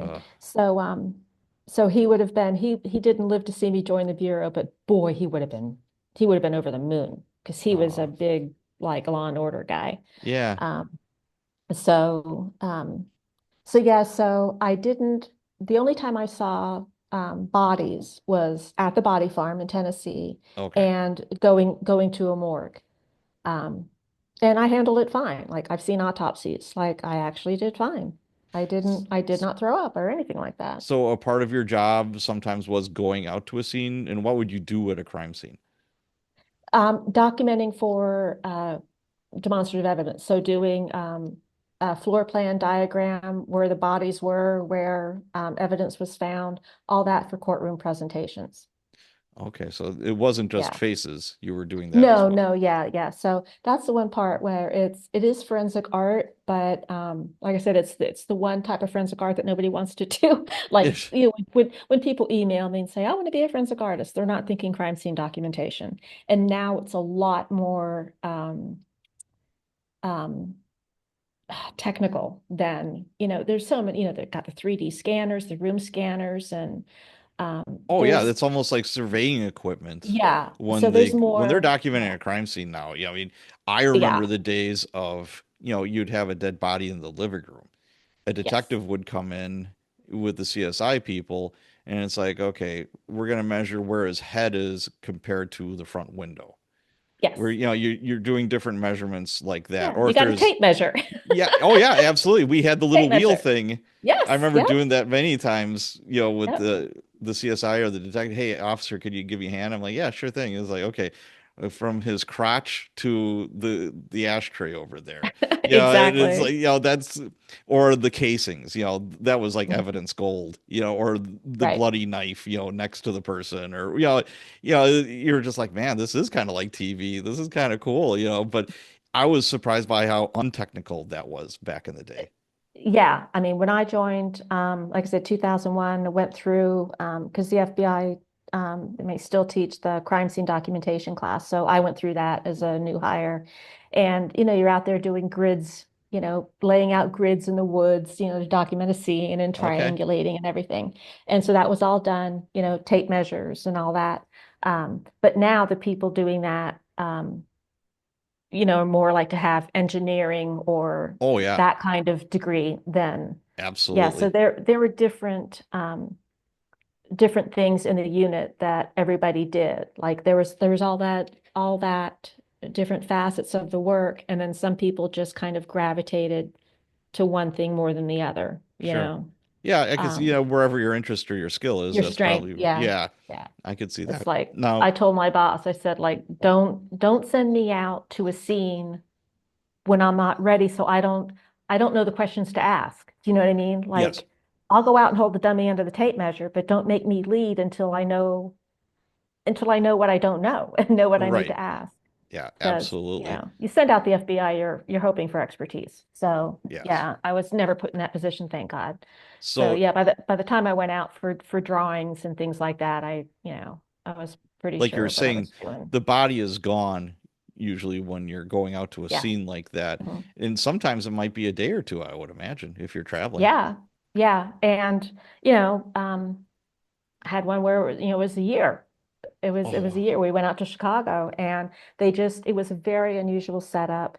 It was a homicide in the basement of a church, and it had been renovated. It was all these weird angles, and oh, geez. they wanted to get some 3D imagery. Mm, And we also had a unit that actually built mock-ups or physical models of buildings. So, so I never went out, just circumstances. I could have, like, if the situation had arisen, but it just didn't. okay. Some of the other artists, I said this in the book, so I mean, it happened. Some of the art artists when I was new, they're like, you're gonna have to go out to a plane crash and be stepping over bodies, and you're gonna have to do this and that. And it's like, no, I mean, no, it didn't happen. Not for me. I was there 18 years. Okay. But I think, maybe some did, yes, when they went to the Pentagon, yes, some Oh, did, yeah. but um and at the, there I think I still would have been able to do it at the time, you wouldn't think, but you see a couple of decomposing bodies at the body farm. It's like I think I could have done it, Yeah, you know. You I've know, seen a lot of dead bodies in all different mhm. like states, 25 years of being on the street. The Right. worst is when people hang themselves Uh, and you're just there and the body, the neck gets stretched like a goose. I mean, it just I oh, I didn't get shocked very often. Like I mhm. said, I've seen like half a head blown off, whatever, I've seen all kinds of crazy, crazy stuff. But Yeah. that grossed me out the worst because Yeah. the body's in such an unusual position and you're like, yeah, this is not okay. Or a Yeah. decapitation. I've seen a decapitation and you're just like, oh man, that's just Yeah. that's no bueno. I'm just like, Yeah. oh God. But Yeah. thinking about like most of us would, if you're not in law enforcement, you get your information from Hollywood. So what do Mhm. you think of Hollywood portrayals of what you did, especially Bones or other movies or TV shows like that? Well, the first episode of Bones, I like was pointing at the TV. I was just laughing and going like, "No, I can't watch this." Yeah. And because actually, it was so funny because when Bones was going to come out, well, to backtrack, when I first started doing facial approximation, one of the anthropologists from the Smithsonian would consult because at that time we didn't have in-house anthropologists. They do now. So I remember like going over a skull with the anthropologist, and somebody mentioned, "Oh, have you heard about that new TV show Bones coming out?" And the anthropologist is rolling his eyes, is going, "Oh my God," because he's like, "This is a show about an anthropologist," and he's like, "Oh, I don't even want to know," and da da da. And then the next day we're in looking at the skull, and people are talking about the show going, that was so ridiculous, da da da, the hologram and all that. I understand it's escapism and all that, so Yep. no, that's It's like, we Hollywood. don't. Yep. No, it's Hollywood. It's like we don't get nice buildings, or some of the field offices are nice, but yeah, there's no cool lighting, or yeah, that's all showbiz. That's all showbiz. Are there any shows that are accurate when it comes to this stuff that you know of? Ah, I I don't even know if anybody told me there was one, I might watch it, but I don't know. I used to watch some crime scene stuff and or true crime, and um just not really. I mean, I don't know, I guess after being in the FBI, I kind of would rather watch something fun. You Yeah. know what I mean? Yeah. Yeah, I try to see I've reverted back to watching Adam 12. you know, because Yeah, because I it's a think it's cool, you classic. know. I'm just It's like I classic. remember watching it as a kid and thinking, "Oh man, Yep. that's so cool," and just seeing how serious Yep. they are about all this stuff, and I'm just like, Yep. "Yeah, that okay." But yeah, but it's funny, you know, it's from the late 60s and early Yeah. 70s, and some of the stuff still holds true when I Oh, was a cop. really? That's on Adam 12. Yeah, and just Interesting. some minutiae, you know, it's obviously it's Hollywood, and you know, you're not gonna. It's amazing how you know Reader Malloy shoots somebody and kills them, and they're back out on patrol like 5 minutes later. I'm like, what? Yeah. It's like I'm the like, body's still warm. It's no, like, that no, does not no, happen. you're, No, no, no, no, no, no, yeah. no, no. Yeah, I remember So that being on, that was having dinner and Adam 12 would be on. I still remember absolutely, that. I Yeah, thought it it was was on so during cool. dinner time. That and SWAT. You know, I'm watching SWAT. I'm like, What? yeah, that's Dragnet. cool. Yeah, I watched Dragnet too. I watched Yeah. all of them. So, you know, let's switch gears a little bit here. You know, you mentioned the body farm study that Hmm. you did. Can you explain what the body farm is and what were you trying to accomplish with that? Okay, so the body farm, the original body farm was at the University of Tennessee at Knoxville, and it was started by Dr. Bill Bass in, gosh, the 80s. Might be getting my dates wrong, but the purpose of it was to study decomposition and time since death. So obviously very important if you get a body, when did they die and Right. all that. So when it started, they were taking um, unidentified, maybe not unidentified, but unclaimed bodies from the Mm. medical examiner's office, and they put them out in all manners, like you know, dug in a shallow grave or wrapped in plastic and submerged in a creek because they're trying to replicate all possible crime scenes. Oh, okay. So when detectives go out and when a team goes out to recover a body, they they number one, they know how to excavate the body and how to preserve the evidence, but also to study how does a body decompose? How fast will it decompose in 80% humidity versus, this, like what animal activity is there? So they have their anthropology department there, and the students, they conduct all kinds of studies. They have scientists come in from all around to, study the collection or conduct their own studies. How large of So a complex is this? It I must be think it's huge. like 2 acres. Like two Okay. acres is the And actual facility, and there's what they bodies call the facility. strewn outside. They're And everywhere. Yep, they're just right out there. how do they keep the It's critters away? they don't. Okay. Because sometimes depending on a study, they might want to say, okay, we don't want to see what happens with rodent activity. You know what I Yeah. mean? Like, so they would put up wire and whatever, depending on the goal of the study. But other Okay. times, like they want to see what happens, like if a body's left out in the woods, if a killer, disposes of a body and under a pile of leaves, what's going to happen to it? Because there's some And critters that will take a piece of, you know, body and take mhm. it somewhere Yes, and yep, munch away on it. You know, yep. it's not just a, you know, like a, you know, I think of hyenas, you know, in in the Yeah, they don't Serengeti, sit you and know, have a munching meal away on right something. there. You're right. Yeah, they take it to go. Yeah. They take it to go. Can I have a human bag for that, please? Yeah, Yeah. exactly. And then So you yeah. were involved in a study. What was that? So this was my, if I can say, it was the one thing that I'm like really stinking proud of. And it's one of the good things about being an artist and maybe having a brain that thinks outside the box. So with facial approximation, we're trying to um, we're trying to give an unidentified skull a face, and in the hopes that somebody might recognize this person because they're unidentified. You can't find out who the killer is until you know who the person is. Sure. So at that time, there's precious little information on what a face will look like just from the skull alone.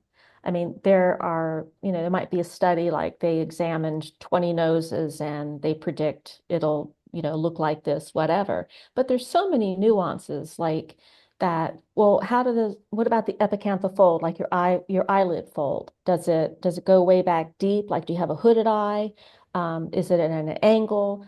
The shape of your cheekbones? Like, when you see different skulls, I mean, they are all different. Skulls do not look alike. They're like snowflakes. They're all different and they're Okay. all individual, just like our faces are. And um, so it's like artists needed some real um, faces to study. Like in a perfect world, you would have a book of skulls and then a book and then what that person looked like in life. So you could go, okay, they had they had like really broad cheekbones, like the skull is like crazy cheekbones. What did that look like in life? Oh, he weighed 180 pounds here. Well, there's a picture of him later in life and he weighed 250. Mm, How does that face change? We yeah, didn't have that. There are a few pictures in textbooks, like little teeny tiny, from other cases, but we couldn't really share any information because once a body's identified, they're a person. They're not a number anymore, and they have a family. And right. you can't just share photos. I mean, Sure. it just, respect.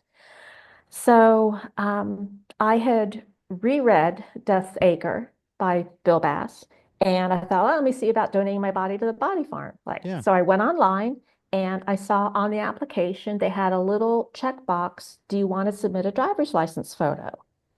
And it was like the cartoon light bulb went on over my head. Okay. I was like, they're asking for, like, they have driver's license photos? So I ran up and talked to somebody that was visiting, a visiting scientist, and she's like, oh yeah, they got like they're collecting driver's license photos now. Well, that's perfect because these people have donated themselves. They've already given permission for research and for training. So we've got bodies and skulls, and we've got life photos. Ding, ding, perfect for forensic artists to study. So Oh, we had a research unit at the laboratory because it's a laboratory. There are scientists there.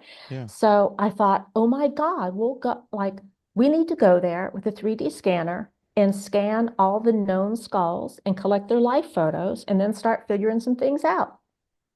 And Interesting. I wrote it up in the research unit said that sounds like a good idea, and we did it. And it was it was also a heartbreaking thing because I wasn't able to do everything that I wanted to do with it because of other circumstances. But the goal was we did use it for teaching. Like we were able to get a few classes out, and it did help immensely in my facial approximations after because I was starting to draw some, maybe not firm conclusions, but at least a path, like a way to go. So I would see the shape of cheekbones on, skull 32 and then skull 45, and then look at their life photos and go, okay, I see how the skin is folding. I'm going to sculpt this that way because their cheekbones look similar. Yeah. And then we would get an identification, and what do you know? It held true. So, um, so that was the start of the project. I just one of my proud moment is because we obviously have to coordinate with the University of Tennessee, get permission, start the project to go Yeah. there and what are the parameters going to be. And they said, you know what, we never thought of it for forensic art. And I was like, cool. They said it never occurred to us that this collection could be used for forensic art. So we went out, and over the course of a few years, we got a little over 100 skulls. And I know that some other universities followed suit when they were like, oh, guess what the FBI is doing? Yeah. So we ended up the first that I mean, the FBI has the only digital collection of known skulls, or at least an extensive collection out there because of that project. Wow. So ideally, what I wanted to do was be able to have a secure online, a secure site where I could have the 3D scans of the skull. This would all be limited to law enforcement or Mm, whatever, so it wouldn't be out there. But a 3D scan of the skull that you could rotate and look at, and then photographs of the person, and then any forensic artist working on a case would be able to look at those skulls, look at the life photo, and start figuring things out. And I was going to write up basic like initial observations, yeah. initial observations that um, like when the eye orbits are small, when you like I have small orbits, like the eyes are more deep set. So the guidelines for setting eyes don't apply to me Oh, because I have very small orbits. So things like that. And like larger orbits are bigger, more expressive eyes. they might be larger than the average of 25 millimeters. So all those things, it's like, it's a puzzle and you're trying to figure it out. So that was a And 2 year study that you did. Now, obviously, uh, you weren't there for 2 years but straight, right? no, no, it was actually, I think, the initial thing was to go there and collect 50 skulls. So it was going to be 1 year. This Okay. is one of these cases where it went on longer, but for a good reason, because we were able to get 100 and we were very efficient how the money was being spent. So Okay. as long as there was still money in the budget, well, they're not going to leave that on the table. And, Right. Right. Body Farm is happy to have us come back. Sure. So we ended up getting, I think the final number was 122. And I believe it was like over the course of 5 years or something, Oh, wow. because Okay. well, because the only way to put it is some of the bodies weren't done yet because they have to be in the ground for so long and then excavated and then cleaned. Oh, So they have to be it'd be like, defleshed and all that kind of. yes. Yeah. So I could say, well, I got my eyes on number 32 because, this is a demographic we don't have or something, Oh, and she's okay. got a lot of life photos. So we would have to wait until she had been processed. So, like bosses or not, the higher ups were like, this project's going on like longer than you said. I said, because we're getting more and because the bodies Yeah. have to be like, I They didn't have want to to say go. cooked, but they have to go through a process, Right. Right. like hello. And then they went, oh, okay, okay. Then they were cool with it. I Wow. was like, we So, understand. how often were you bouncing between your FBI job and going down to Tennessee to do that? Like every 6 months. So we would go Okay. during like Christmas break for the students because, we wanted to go the least disruption to the Okay. facility and to the staff there. Oh, So okay. summer, body farm in Oh, July. in Oh Tennessee in boy. the summer with Yeah. rotting bodies. Oh my Yes. God. Oh my God. How did Yes. you deal with that smell? Oh God. I just thought of thought of other things. Yeah, Oh, did you wear a it's, mask? Did you wear a respirator? No, because we wanted to be tough guys. So the first time we went there, Oh, and we never did because you don't want to look like a weenie. So, you go out there and it's uh you pull up into the parking lot because it's near a medical building where the facility is, and you put on the little booties, and I put on like a whole can full of bug spray because oh, ew, I didn't want to yeah. get Ew. Yeah. bitten by what was chewing on bodies. Right. Uh, and so the anthropologist that was taking, she was like, "Do you guys want face masks?" And we all went, "Nah." I was there with three guys. We all went, "Nah, no, we don't do that." So I'd be the first it one to wouldn't say have yes, helped. please. But they didn't have the respirator ones, so it just would have been like a COVID mask, Yeah, that's like not just it gonna. would have been those things. Right. And you're still going to smell it. The only thing it's going to keep is a bug from going up your nose, I just, which is still a good thing. I mean, it got to the point when I was working that when I'd hear that call come over the radio for a dead body and they're like suspicious smell, I could Ugh. smell it. It got in my nose like right away. I mean, right Yeah. now, just talking about it, you're just like, oh man, It that was stays in your nose hairs, it. right? It's in your Ah, nose hairs. It does not go away. no, it doesn't. It's just so Yeah, it's gross. like you once want to take a pipe cleaner. Oh, I know it. It's just, bleh. Yeah. Some people use Vicks, some people smoke cigars. Mm. It's like whatever you could do. But at the end of the day, you Yeah. still smelt it. Some of the examiners, like in the laboratory, would put mint, not Vicks, but mint Mm, under their nose or inside their mask that they yeah. said it helped. Oh, Yeah, God. it's the worst smell in the world. It is. I asked an investigator from the ME's office, I'm like, how do you deal with this on a full-time basis? And she said, Pat, they're human beings. That's how I deal with it. Yeah. This was a human being. And, Hmm. yes, it smells horrible, but it's still a human being. That's how I deal Yeah. with it. Yeah. I'm like, oh, okay, that's one way to look at it. So Yeah. let me ask you this. Would you donate your body to the body farm? Yes, I would if Portugal had one, but they're not. Yeah, Okay. like I had talked to my husband about that when we were still in the States, and Yeah. you can actually say how you want your body to be disposed of. Okay. So some people are put out there, fully clothed above ground, whatever. But if you say, you know what, I want to be clothed and buried, 3 feet under or whatever your study, then you can say that. Okay. But of course, my husband would have to be on board, and he said, "Well, I don't want to think of you out in the, like getting having raccoons chewing on me. So I Yeah. said, well, I could be buried, but that's not as much a consideration now, like living here. Yeah. I'm fine with donating my body to science or something. I mean, I think that's why, why waste a good piece of carbon? You know what I mean? Like use it Yeah, for some good. the way I I do look at not it want to is be embalmed. I told my wife, I said, you can cremate me. I'm fine with that. And I told my kids that there's a pirate ship in Florida that goes down by Fort Myers. And I'm like, you know what? This is what I want. I said, I want you to get my remains, my ashes, get them in the Uh-huh. cannon because they blow off a I was cannon and gonna say, shoot me into the ocean with a cannon. And, my memorial service, everybody has to dress and act like a pirate. Nobody will be I sad. I could totally get behind that. That Yeah. would be awesome. I just That would that's be just awesome. that's my deranged way of looking. I won't tell my little Irish Catholic mom about that because she would have a Yeah, no, heart I attack. mean, Yeah. yeah, I'd be fully on board with that. Yep. Yeah. Yeah, they can toss me in the ocean. I don't care. Yeah, I just you're gone. do not want to be embalmed. Do not want to be put in a coffin like that in one of Yeah, those that's oof. cement cotton. No, Yeah, I've and seen what then happens, and I don't want to do that. yeah, I don't want to be the eternal waterbed because those sarcophagus, Oh. they fill up with water, so you're just Yeah, yeah, that's I just just gross.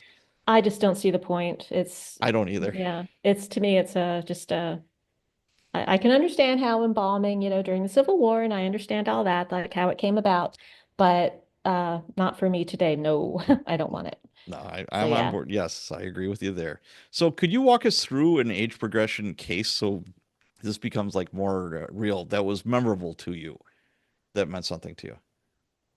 I got one, and he's still out there. Okay. So Lester Eubanks, I think it was Ohio. I should have looked this up before, but his name is Lester Eubanks. He raped and murdered a little girl, like 7 years old or something like that. Oh Was God. convicted. He undeniably did it. There have been several documentaries about this guy. Okay. So was sentenced to death, and then that was commuted to life. I have since changed my stance. Like I'm actually not a big death penalty person. So, I'm fine Okay. with life in prison without parole. So, okay, fine. But then somebody decided in the prison that because of good behavior, he and some other prisoners, and my hand to God, this is true, should be allowed to go Christmas shopping at the mall Christmas without shopping guards. at the mall. Yes, Oh yes. my God. So this guy was on death row or should have been on death row. And He was on now we're death gonna have row. him, at Barnes and Noble and Uh-huh. getting Yeah, pretzels at at the freaking you mall. can Oh my God. You can Google this. There have been several documentaries. They have footage of him out at the Oh, mall and stuff. who thinks that's a So good idea? death Oh. death sentence commuted to life. It's like, oh well, let him go out shopping. Oh. And the guards didn't stick around. And oh my God, can you believe he didn't come back? Oh, they let them And loose? Like yes, just with yes, not in yes. belly Honor chains system, or honor system, buddy. honor Yeah. system for a somebody who raped Uh-huh. and killed a Yes. 7-year-old girl. Yeah. There's no fixing that. That's a psychopath that Yes. there's no fixing. There's some, I mean, obviously the criminal justice system, could use some fixing. Some of the Mhm. things we're doing don't work all that great, but there are certain instances with certain people, there's no fixing that at There's all. no fixing. No. And when he first thought he had killed her, he goes, I'm not sure. So he went back and he hit her head with a brick to make sure she was Oh, still alive. jeez. So the guy was undeniably guilty. Um, so yeah, he hasn't been back. So I got tasked with an age progression. This is before this one.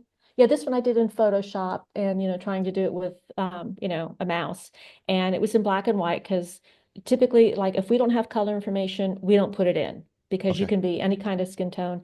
And, he was African American, but is he light skin, dark skin? I mean, you couldn't tell because Right. the photos were so bad. So you don't know. And so that's FBI protocol is, keep it in the color, black and white or color. So at that time, they thought he might have been working at in the auto industry. So, I did the age progression. This is probably 2005 or six, something like that. And so when I talked about getting photos from the family, his father would not submit photos. Now, usually families, especially for missing, they'll happily submit Oh, photos. sure. And you would think, for a fugitive, like a really bad guy, that, upstanding family would go, well, we know he's guilty, so here's a picture of me to help age progress him. Right. No. So, the agents went and got, well, they get their driver's license photos. Like when Sure. agent wants something, they're going to get it. So his father, this is when he was like 90 years old, but didn't look it. Um, his they this is in some of the documentaries. The agents in law enforcement believe that the father was in contact with the son and was Okay. not that he was in contact with him. He was actually like a pastor or a reverend in the church, Of and he course. would not give up his son, his location, which Ah. to me, like special place in hell. It's like, Oh, I'm sorry he's your son, absolutely. but come on. And so there's been since another age progression done by another agency. Um, and that one is in color. It's a updated because it's 20 years later, Yeah. and so there's another image out How there. old would So Lester be today? 82. He would be 82. Okay. Yeah. So, man, So so he you know might be what? dead for all we know. And see, this is the other thing where I'll get on my soapbox about is that he could be one of the unidentified remains Yes. that is in one of these horrible, I'm sorry, the federal database is horrible. So he could be one of the unidentified remains out there. And guess what? Nobody's looking for him because his family's dead. Yeah. So is anybody out there looking at fugitives, fugitives and comparing it to facial approximations and bodies found and all that? Like, I don't know. Interesting. Genetic genealogy, like that would be the way to find out if Yeah. he's one of the unidentifieds, but you know, still not enough money for that. That would be the way to go is to get genetic genealogy done on all the unidentified in a perfect world, get it done on all the unidentified remains so the cases can be closed. You might Wow. close a few serial killer cases and whatever too, fugitives, Oh, but yeah, yeah. Wow. That's yeah, so he's still at large, or he is maybe still at he's large. well, the case isn't Hopefully, closed. Yeah, like I said, he could be right. pet, he Yeah, could be dead, but he could be and dead. like you said, there is a special place in hell for people like him, and That hopefully protect or that's and to protect them. I mean, yeah, like I that's love my family, but if they did anything like that, it'd be like yeah, you know what? If I'm yeah, if singing my like a kid stole a canary. candy bar, I'm Mhm. gonna tell the cop to go pound sand, but as far as that, that's just a Right. different level there. Yeah. That's oh So yeah, he's the worst. He's the worst. oh my The gosh. age progression that's still out Christmas there. shopping. I just don't I understand. know. Wow. All right. So eight. You're gonna have to look it up. Oh, You're I will. gonna you're gonna I throw will. things at the TV. You'll throw something at Dang. the TV. Yeah. So, age progression, the things that we're talking about, not an exact science. You know, No, what and do you say never to meant to be. those who say it's kind of BS? Did this ever come up when you testified in court? Well, actually, for an age progression, there would be no need to testify in court because that does not make the identification. That only provides the lead. So there'd be nothing Okay. for like the defense. So It would be a defense attorney isn't going to be like, call you up on the stand, and try to right. grill you. Yeah, yeah, no, because that would only provide the lead. And so the identification is made with like DNA or dentals or whatever. So Okay. that would not even come into play. For a composite, I could have been. I never was, but Okay. that's where you get opened up. Like, did you plant the idea? Did you draw the face you wanted to draw? You know what I Right, mean? right. So that's happened. But But yeah, that you never had to testify? no, no. And Interesting. for half of my career was with there's two parts of for facial imaging is identifying the living and identifying the dead. Okay. So the only time you would testify is identifying the living, which would be a composite drawing. Sure. And age progression, you wouldn't because if you caught the guy, well, you know it's him. Right, So absolutely. the because of course the defense is trying to like uncover some kind of malfeasance or whatever. Like you coerce this witness into giving you the description that you wanted. So that would be the only time, or in courtroom documentation. Okay. All But right. the one thing I went out to at that church in Chicago, like I think the defense stipulated and all that. So no need to go in and question our measurements or anything like that. Okay. Sounds good. Yeah. Now, Yeah. in today's world, it's 2025. AI is the big, talk. It's Yes. progressing rapidly. Do you believe AI is going to take over what your previous job was? Some parts it could. Well, like, okay, I never downloaded these apps, but some of the age proof, like put your face in and see what you're going to look like in Yeah, 30 years, exactly. like Yes. those things are scary good. They're really good. And as a forensic artist, I could at least start with that. Do you know Yeah, what I mean? So I some of I those think are of very, very good. I think of AI. I think of enhanced computer software, 3D Hmm. printers.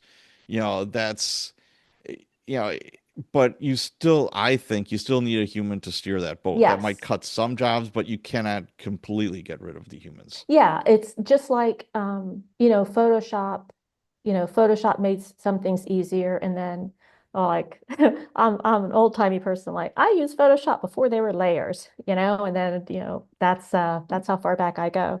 But like with all the new filters and all the new bells and whistles that Photoshop has, it makes things quicker. Yeah, It takes some things, it takes out that 6 hours that it might have taken to retouch, but you still need to know, okay, what are the specifics for this case and what other information is there? So that part I don't think could be completely automated. I mean, somebody could, right. but doesn't mean it's going to be um, the best image that could have been made. Now, Yeah. I should have talked about this earlier. I keep flashing back to skulls, and most of the time you were trying to identify somebody who's deceased. Yes. And that you would get a skull. You're in the lab. You get a skull. Now, the first thing, what would you do? Like the first, could you take us through the steps? I Okay. guess how you would recreate. Okay. So, well, skulls come into the evidence unit, and then first the anthropologist gets them and does their assessment. So they write out the lab report. The anthropologist, not the artist, is the one that determines age, sex, ancestry, and stature. Oh, So I okay. get the lab. Yeah. If any forensic artist says they can do that and they don't have a master's or a PhD in anthropology, Oh, like, okay. yeah, they're full of hot air. Anyway, sorry. One of my pet peeves is, Okay. yeah, saying you can overstating your abilities. Gotcha. Anyway. So I would get the skull and we would get a scan of it, a 3D scan, because we would never sculpt on the actual skull. That was done years ago, and some people are still doing it, but it's a big no-no Okay. because the skull not only is evidence, it's a person, you don't pack clay around it, Right. and then you're covering up your point of reference. So I would have the skull, and first I would, I'd sit down with the anthropologist and go over things. After a while, we got, kind of we knew we were on the same page. Do you know what I mean? Like, so Yeah. I would be able to look at the report and go, okay, I'm reading all the assessment and, so like they would be able to say, oh, this nose was broken in the past because they can tell whether it had healed prior or was it broken after death? Was it, antemortem or postmortem Oh, okay. thing?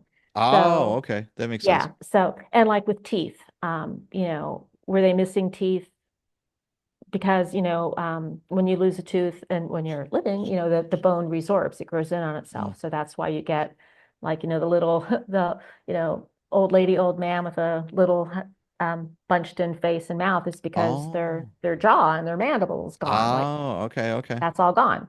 And so even if you have dentures, you still have all that gum tissue that Mm. the bone that Yeah, is yeah. lost. Interesting. So that would determine whether, like, say, if there's unusual teeth, we would show the teeth because that could be a big identifier. If somebody has like a big space between their teeth, we would make the lips parted, like kind of a slight Oh, smile, not okay. a big smile because it changes your face too much. Your nostrils get Yeah. wider and all that. But we're trying to show anything that could be an identifier. So I would get the skull, I would get the copy of the skull, I would have the real skull next to me on paper and not touching, would only touch it with gloves. Yeah. And then I work on the replica and I attach the tissue depth markers and I look at the skull with different eyes from the anthropologist. So they're measuring and making their assessment, but I'm kind of going back to what I learned at the body farm and I'm going, okay, well, how is the skin going to fold? Like Mm. those cheeks, are they gonna, do they have like nice thick cheekbones and they're gonna have like a nice thick fat pad, or do they have flat cheeks? How is the skin gonna fold? They have a sharp chin. How much am I going to add extra tissue there? Mm, Because,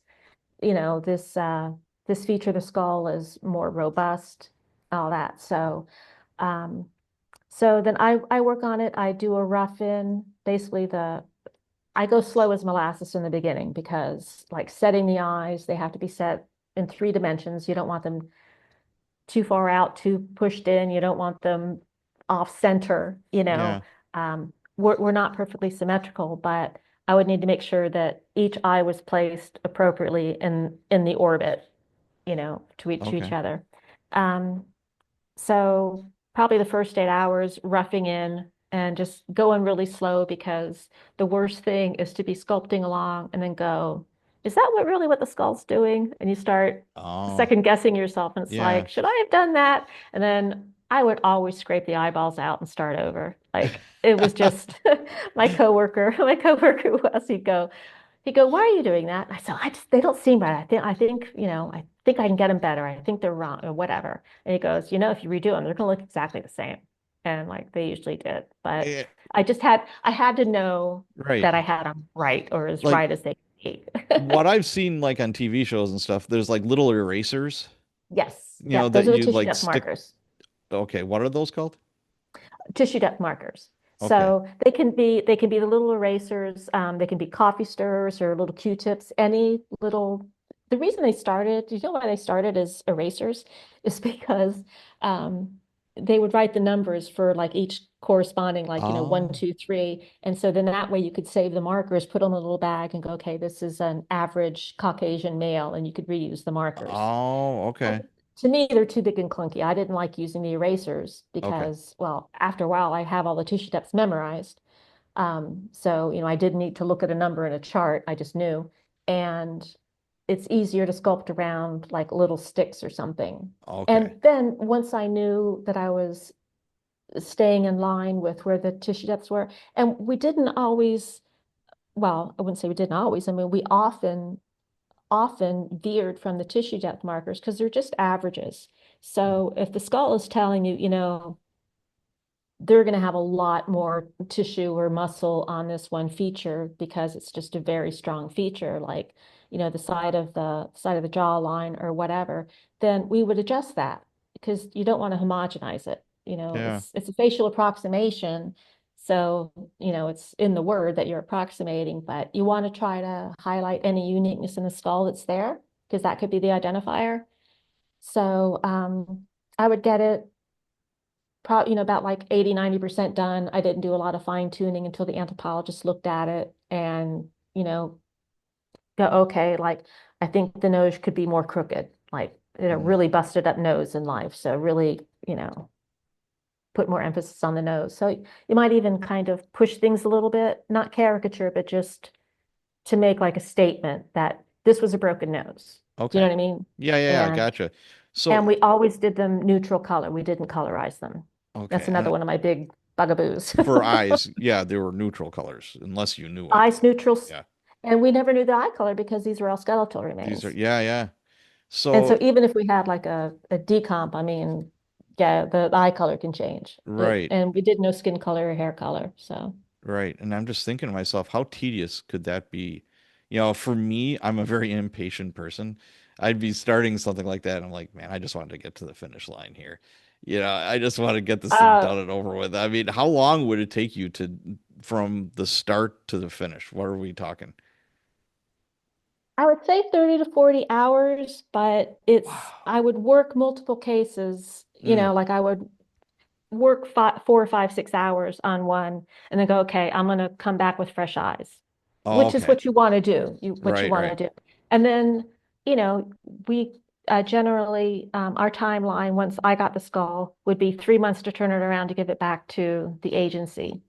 So, I'm working in 6 or 7 skull cases, and then I might have to be called out for something Okay. or, like when I went to Bogota, it's like, gone for a week and a half or something. Yeah. So, you're juggling cases. You know, It's, I I just think to myself, it would be so tedious, but it would be incredibly rewarding if what you did led to the discovery of, like, say, a missing person or solving some case. It's amazing. The first, I mean, for me, it wasn't tedious at all. Okay. I mean, I loved it, loved it, loved it. My happiest place in the world was at the laboratory sculpting. Um, and the first identification, I just about lost my mind.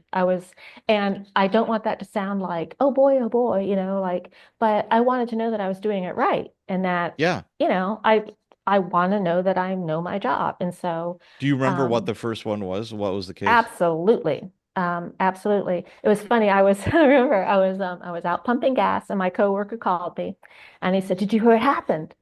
And I started like griping about something that I thought he was talking about at work Yeah. because we had, um, and actually he was out at a conference with the anthropologist and he was like, "No, dummy, you got an ID." And I said, "What are you talking about?" And he said, "The anthropologist just got a phone call from the detective that this case you did found behind, a dumpster or whatever, she's been identified." And I was like, "How come you know I don't?" And he goes, "Dopey, I'm here with like, you dummy, I'm here with the anthropologist." And Oh, he okay. just found out, like we just found out this 5 minutes ago. So I was just, because there's a number of ways you can get a hit, quote unquote, hit on an unidentified.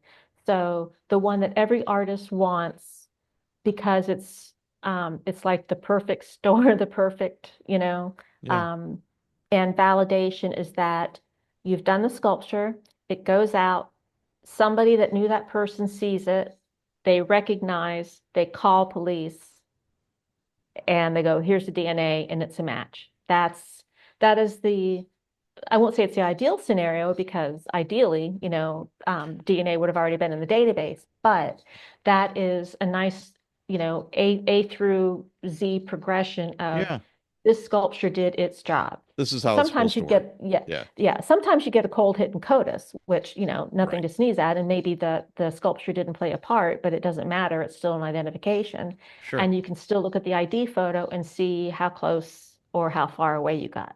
Wow. So So yeah. what was that case? Was it a homicide or what was it? Homicide. It was four young women found behind a dumpster. Oh, God. And yeah, and I think one of them is still unidentified. I'd have to look it up. But how cool But is that what you did helped, did they find the person yeah, who killed him? no, no. Ah, still at They large. don't know if it was the same. I mean, But at least I'd the have to. family doesn't think that, this person is just missing and there's hope Right. that they're going And to pop up someday. yeah. And actually I think with unfortunately, she had been, I think it was maybe the brother, like the that said, I think that's my sister, but they had been out of touch. They had been out of Mm, touch. I believe she had trouble with drugs, drugs. Yeah, maybe in and out of jail. So they were not in contact. And that's sure. just a very, very sad truth about not all of them, but, a fair number is people have fallen out of contact with their family Yeah, it for, happens. It who's does to say happen. who was the dysfunctional side? I mean, Right. a Yeah. lot of runaways. Yeah. So a lot of, you get a remains of a 20-year-old. They could have been missing for 3 years. They ran away from home. I mean, Sure. it's Absolutely. sad, but that's what happens. Yes. Yeah. So how did you deal with all this death? Because it's death, death, death, death, death every day.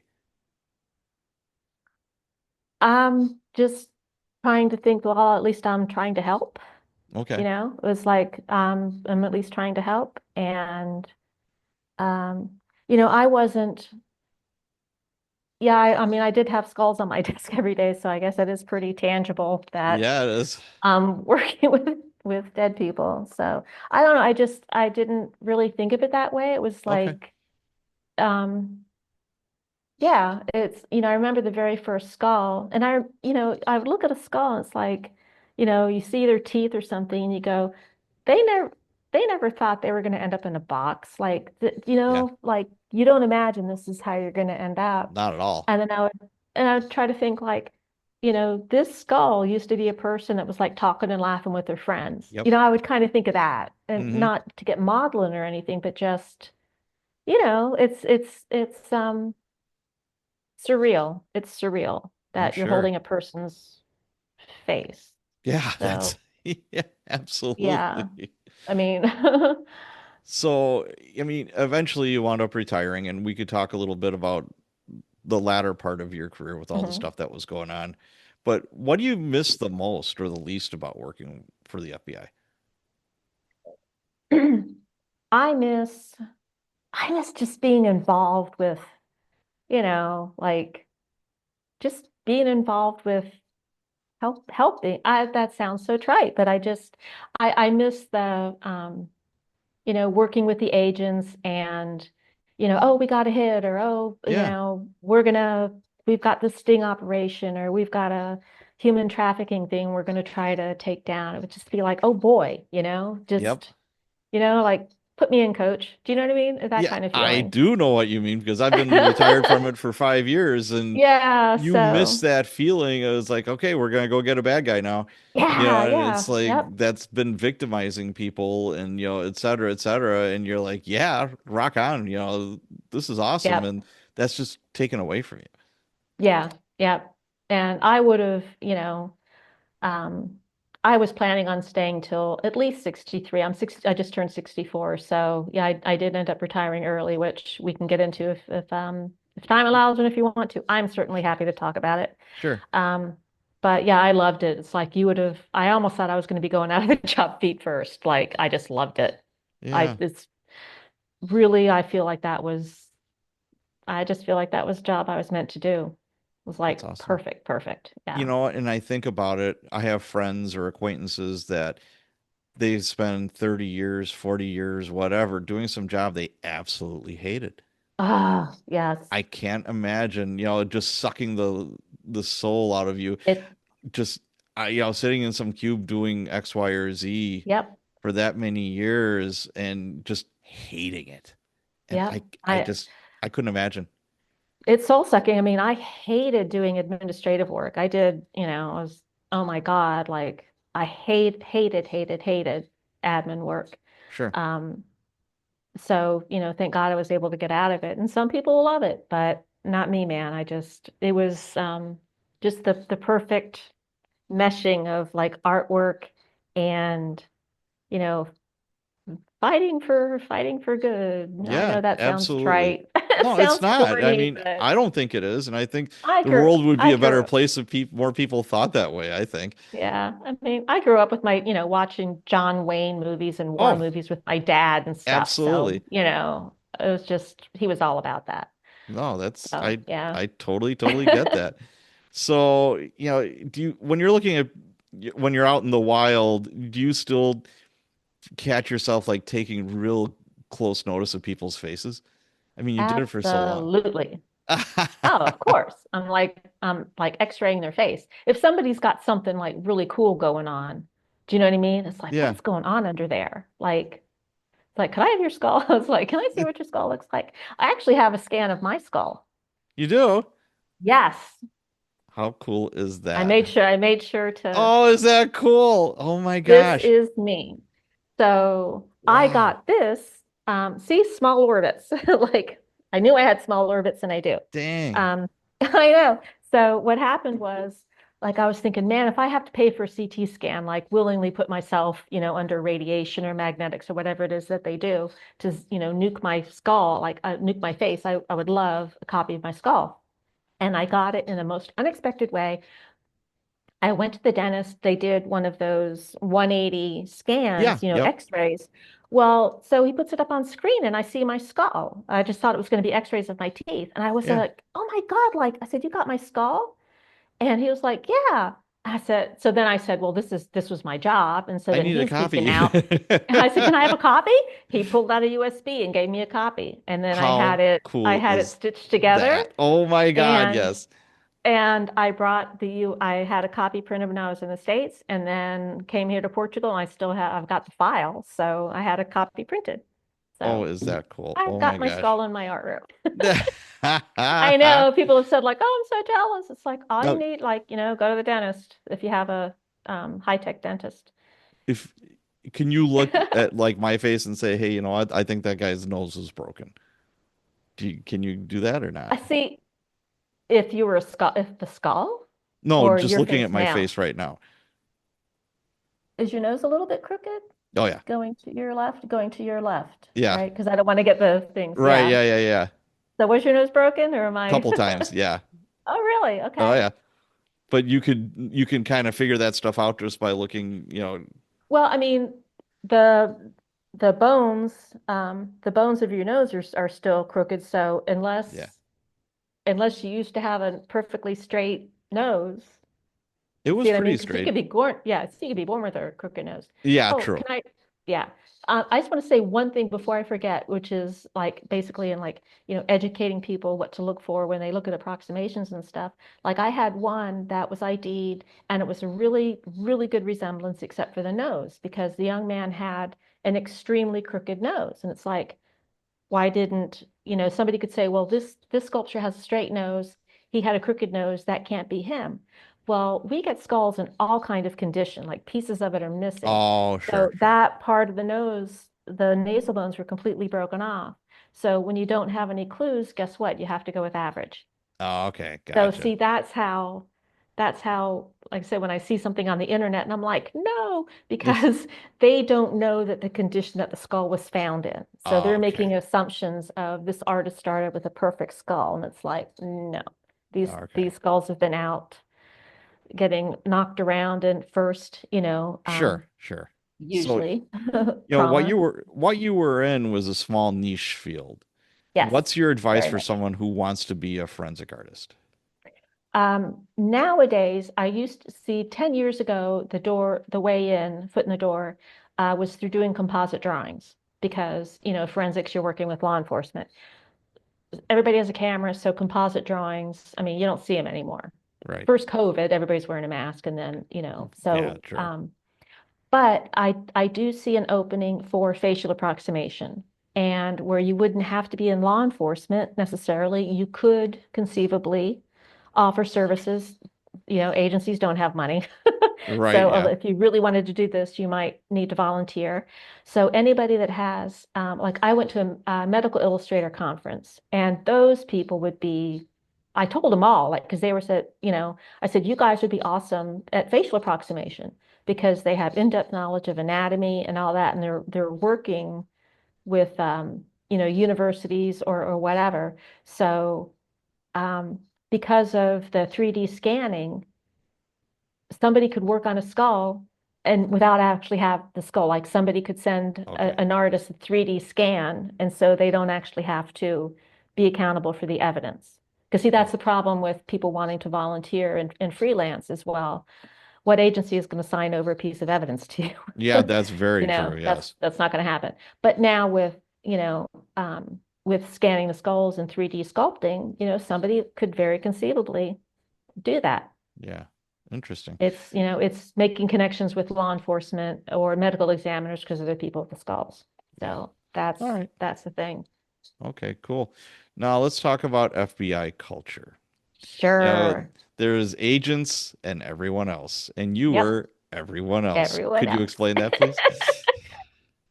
Agencies are the reason the FBI agents, I'm sorry, agents are the reason for the FBI. And they're the our whole job is to support them. So there's, far less agents than there are support personnel. But, some people would gripe, it's like, oh man, the agents get away with everything. Or if something, if a support person did something wrong, they would get in trouble or get fired and an agent wouldn't. And sure, that happened. We used to get these OPR, everybody in the federal government, Office of Professional Responsibility, OPR. It's like a verb, like if you're being under investigation, you've been OPR'd. So we would get the Bureau would send out quarterly reports of all the adjudicated cases. And so Sure. you would see that, you know, an employee, uh, went out, got drunk, crashed their car, drove it up a tree, and they got suspended for a week. And we'd go, agent. Because if it was one of us, we would have been canned. You know what I mean? But you have to go, well, they've invested a lot of money in the agents and, you've got agents investigating agents and or making judgments on other agents. So yeah, it's just it's in any organization, in any agency, they're going to protect somebody up the chain than they are somebody, you know, work, doing admin work like I did. I Sure. mean, yeah, it's that's the nature of anywhere. Um, but all the agents, I mean, I worked with great agents. I was terrified the first time I was going to have to talk to one. I was just put off calling them. It was for a post-mortem, and I was like, oh, it's just because TV, and Sure. but it was like, no, you're FBI now, Lisa. You're allowed to call an agent, and they are perfectly nice people. When when you're on the same team, yeah. So, See, I um, never had issue or a problem with an FBI agent. It's mhm. just supervisors and upper management were the ones Yes. that I thought were super icky and Mhm. just, yeah, no good. But let's talk about Yep. that. I mean, you were the victim of a hostile work environment, bullying, discrimination while you were working for the FBI. Oh And yeah. while reading your book, because your book is kind of like two books in one, to tell you the truth. It's Yeah. like your progression in your chosen career, etc. And then there was the latter half of the book that you went into specifics with what I just said. And Hmm. what popped into my head was never embarrass the Bureau, That is even exactly when right. even when they're wrong, and Hmm. clearly wrong. Especially when they're wrong. Yes, Especially like when they're how wrong. how much of that would you like to talk about? I will, I just saw Network again the other day. I will put my head out a window and scream it from everywhere. I mean, I will talk about all of it, any of it, because that was a big reason for writing the book. It's not everything, it's not my whole identity or anything like that, but it just astounded me that, you can be doing good things in your career. You can be an also I was a great employee. I mean, I was a great employee. I had outstanding performance reviews. I can do all that. But I can work really hard and, become the first. I was the first female sculptor there, and I did another research project besides the body farm. Um, and all that can come crashing down if one supervisor doesn't like you. And that's what happened to me. This guy, I could spend a long time going in it, but he was just a misogynist, and I was a senior female artist. And in the book, there basically he was disqualified as an expert witness based on it had to do with uh, digital manipulation of a photograph, which is what I did. So I was kind of like the embodiment of how his career kind of came to a halt as far as being a photo examiner. Because I'm sorry, I don't mean to get off track or anything, but he was unable to testify any longer as an expert on photo manipulation. So he was discredited. He was yeah, that's the word. He was discredited And by so a good defense attorney would pick him apart on the oh stand yeah, saying, so so what do? We promote people we like that. And I promote him. see that in the police Yeah, departments, the same exact thing where it's like, this is what you can't happened. testify because you were caught in some lie or Hmm. some, deviant whateverness. And instead of shit canning you, we're going to promote you. Exactly. I mean, Yep, promote into management. when I was in the academy, I cannot make this up. There was he a lieutenant or a captain? He was a captain. He taught ethics when I was in the police academy. There's a couple of police aides. These are city employees that do clerical work until they turn 21, and then they Hmm. automatically, become police officers. They go through the academy if they pass, Yeah. and they're all laughing, and I'm just like, "What's the joke about?" I was 30 years old. I was one of the oldest Hmm. people there, and they're like, "This guy got kicked out of the FBI academy for cheating," and I'm like, "Come Yeah, I on." shouldn't. And so yeah, then they promoted him. Oh And I'm God. like, Yep. I was flabbergasted because I was so naive. I'm just like, well, there's right Oh, and me wrong. too. Yep. So so this guy that's your boss is Yes. discredited, et cetera. Why do you think he just had such a bone to pick with you? What did you ever know? Well, he was completely misogynistic. Like there are other women in the unit. See, he was a photographer.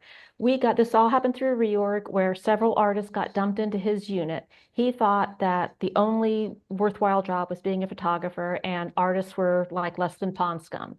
And Oh, he hated having us in his unit. He made no bones about it. He told us, I have no idea what you guys are doing here. I don't know what you do and I don't want to know. So he was against having us in the unit from the start.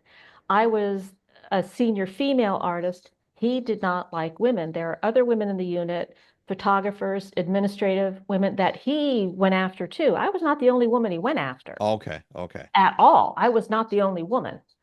okay, Um, I don't know if they ever took any action, but I was like, I'm not going to be treated this way. sure. And I would, the things he did were clearly illegal, just and hurting the ability to do my job, taking away my BlackBerry, my laptop, taking away computer software, That just other all this. men in the same position Yes, had, yes, but not sending me to training. Yeah, he would and single you out. exactly. So it was so egregious. And for anybody that, might, I would love people to read the book because if they want to know what it's really like being a woman in the FBI, and doing this job, it's what it was. It was my experience. I wish it never happened. I mean, God knows, I wish I was still that I was able to go to my full retirement. I left. I was not.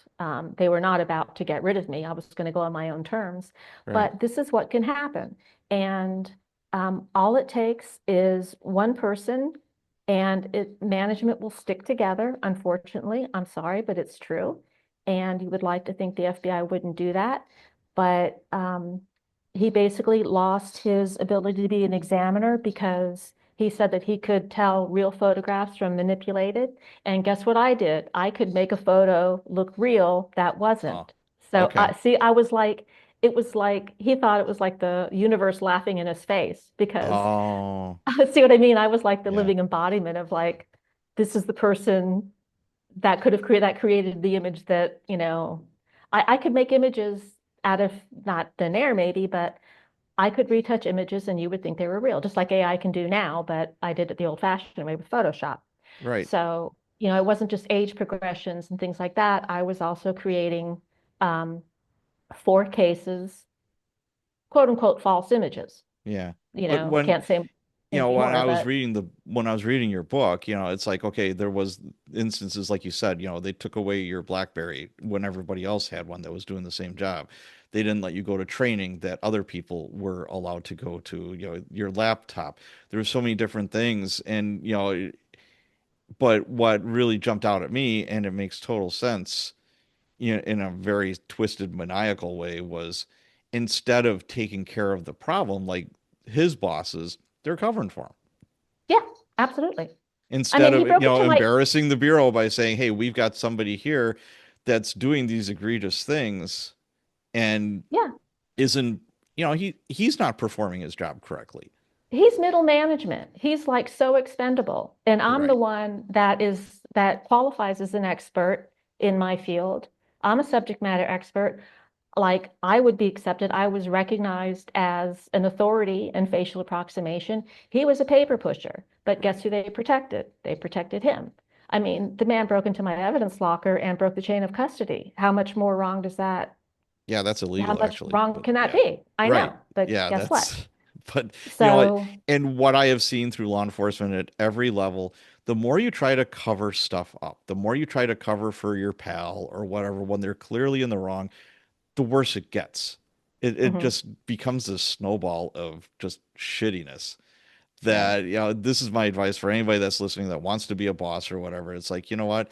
There's certain things you cannot mess around with, and this is one of them.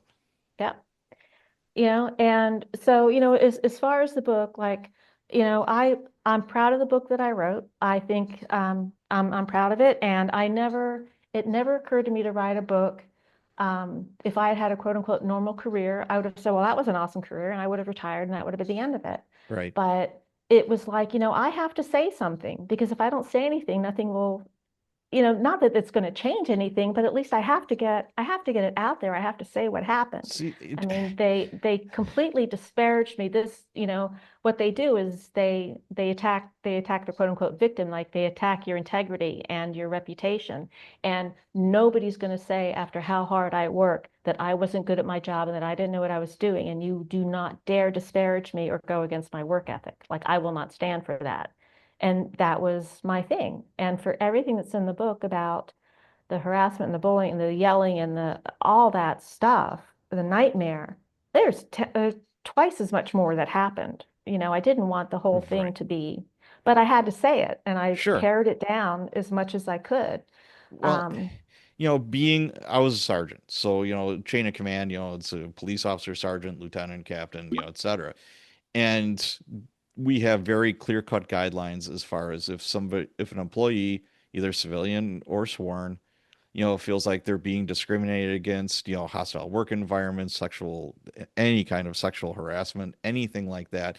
There's very clear-cut guidelines with that. It's like, you go to your immediate supervisor, as long as they're not, connected to any of this. right. You could go to HR or you could go to internal affairs, Mhm. directly. Those are your avenues. And I remember I had a 19-year-old police aide, and she's like, Sergeant blah blah blah is sexually harassing me. I'm like, whoop, pump the brakes.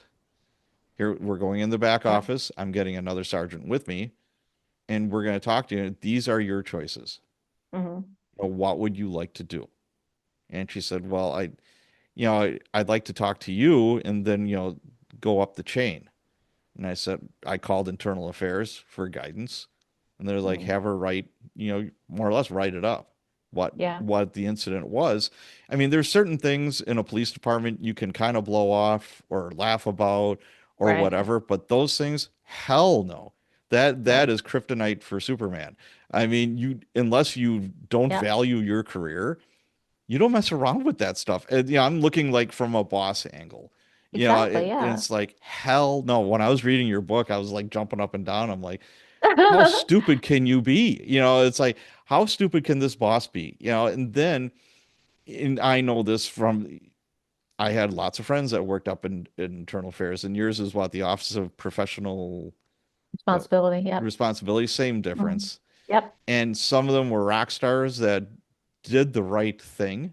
And sometimes it was painful to do the right thing, but they did the right thing. And there was others that they had their little witch hunts. It was all politically motivated. I Hmm. interviewed Zach Showstall. He was an FBI agent. Yes. Yep. Hmm. And, he tells I, me his story, and I'm like, oh my God. It just, yeah, and I it goes back to never embarrass the Bureau, never even embarrassed when Peter. they are clearly in the wrong. Yep. And the thing is, like with my supervisor, there were two. One, say one was worse than the other, but the unit chief, see, he could do all this stuff because he knew he could get away with it because he knew the Bureau would protect him. God. He knew, like, he was found, like, um, let's say guilty, but yes, of discrimination. I mean, I got a ruling from the administrative judge through the EEOC, upheld by the Department of Justice, that this man discriminated against me. Guess what happened to him? Nothing. Guess what happened to me? More retaliation. Yeah, see, I and that's, proved it. I've got the mm, case number. It's like it's in black and white. I yeah, wasn't just, I have I a loved, wasn't just great like again, being a boss, I've gone through these things, and I have a loved one in real life, not my non-police life, that went through something like this. It's emotionally exhausting. And I remember talking to an attorney about it, and he's like, yes, you could do all the right thing. Bridget Truxillo, she was a police officer down in Florida, and she became an attorney, and she represents people in law enforcement that have gone Mhm. through these kind of cases. And she Mhm. said, and I saw it before, I saw it too. So you could be 100% in the right, but you have to pick your battle, because once you start this ball rolling, it never goes back. And you're Right. going to be labeled, and things are going to be different. And you want a job, like, say, hey, I'm a cop in whatever county in Florida, this is a horrible work environment. I want to be a cop now in whatever adjacent county or whatever. They're not going to hire you. Right. So you have to pick the battle. You have to, it's just a horrible thing to go through. And I've seen it firsthand. But I've seen the other flip side of the coin too, where I remember I had a female cop. She was 22, 23 years old, and we're working a special task force. And part of the task force was we had rookie cops paired with senior cops. Mhm. And we're going like in the worst neighborhoods in the city going after violent crime. It was a way for these young cops to cut their teeth Mhm. into some really cool investigations. And it was running and gunning all night. It was great. And she would come into work, and she was a very attractive young lady. And almost all of us would all come in our uniform. She would come in a white t-shirt as tight as could be, and she would come in early, just walking around, and she'd see the schedule, and she came up to me and she said, "Sarge," and I'm like, "Yeah." We're like in a big like assembly. And Mhm. can I talk to you in private? And I'm like, "Oh God. All right." So I'm like, "All right, let's go back." And I'm looking for somebody to back me up, but there was nobody there. I'm like, "Okay, fine." And she starts crying. And I'm like, "What's wrong?" "Well, I don't want to work with Officer, Smith." I'll say, "Why?" "I worked with him yesterday. He was horrible." "In what way?" "Well, he was just mean." And I'm like, "Okay. Did he break any department rules?" "No." "Did he sexually harass you? Was he like hitting on you?" "No, God, no, not at all." "Okay. Did he break any federal or state crimes? Did he commit any city ordinances Mhm. violations?" "No." And now I know this cop. He he's a cold fish. He's not like a nice Right. guy, but he was 100% by the book. And for a rookie cop, that was good for her to be with somebody Yeah. like that. And she's like, I just can't do it. And just the crocodile tears are coming. I'm like, put on your uniform and go out there and work with them. Unless you can give me a good reason. Like if he was bullying you, if he was harassing you, if he, I went through the whole, salad. And she Mhm. said, no. I'm like, go out there and work with him. You're you're still on probation. You're nothing to me right now. It's like, who are you to be telling me who you want to work with because Right. they hurt your feelings or whatever? No, not at all. And you're trying to use, again, you're good looking, you're batting your eyelashes, and you're crying. No, doesn't work on me. So she goes back there and she's bawling and she runs into the bathroom. My lieutenant looks at me and said, "Can I talk to you, Pat?" And I'm like, "Oh, here it comes." I'm in trouble because I didn't know this lieutenant very well. He said, "She tried this yesterday with another sergeant." "No, the day before." I said, "Really?" Huh. He said, "Yeah." He said, "And he was a pussy. He just caved immediately and and I think he thinks he's going to wind up dating her or something stupid like that." He said, "Thank you." He says, "I'm going to have a Oh, word good. with both of them." I'm like, "Thank you for that." So That's there's not, a that's huge good. difference between what you went through and, stuff like that. Well, yeah, I mean that's horrible because, there's whole lot of us women that like, yeah, we don't do that. We've been, I don't want to say in the trenches or anything, but like, I was in the military. It's like, come Right. on, that's ridiculous. My last straw, I can put up with a lot. I mean, my dad taught me, pick your battles and all that. And I put up with 2 years of his nonsense. And it was when he jeopardized the case of he screwed up the case of an unidentified victim. But on purpose. And Yeah. he was trying to prove me to be inept or something. He would hold back my casework. He would, you know, uh, fully, fully doing everything he could to keep me from being able to do my job. And when he purposely, um, trying fighting for the word because I just get so angry about it. Right. Um, this man is still unidentified. That's And I horrible. fully believe if I had been, see, it's like that was my last straw. It's like you can do what you want, like, okay, make my life hell, fine. But you don't mess with the victim. This Correct. is an unidentified victim. You This is a don't real do that. person. This is a real This is a case. real There's person, a real real loved victim, a real ones family. Yes. that are And it's invested in like, this. Yeah. yeah, so it wasn't like me going, oh, he's making fun of like, yeah, he yelled at me all the time. Just all these everything that's in the book, there's way Yep. more. Okay. Okay. I didn't want that to be the whole thing, Sure. but you do not mess with victims. And that was my last straw. And I was very naive, and I thought that once upper management knew that he was interfering with my cases, that they would say, stop it and don't, you're supposed to fight crime, not help Right. Yeah, intervene. absolutely. You're supposed to be on the side of the victim. And I was just stunned when management, no, like it's like he's falsifying, he destroyed evidence. He did this, he did that, and they just like shrugged. My hand to Yeah. God. And it's Yeah, unfathomable to me. it is. So, I wish, if anybody, um, if anybody, interested in like reading my book, yes, it's not all, like I said, it's not all what happened, the second half of my career, but it's women need to know and people need to know this is what can happen.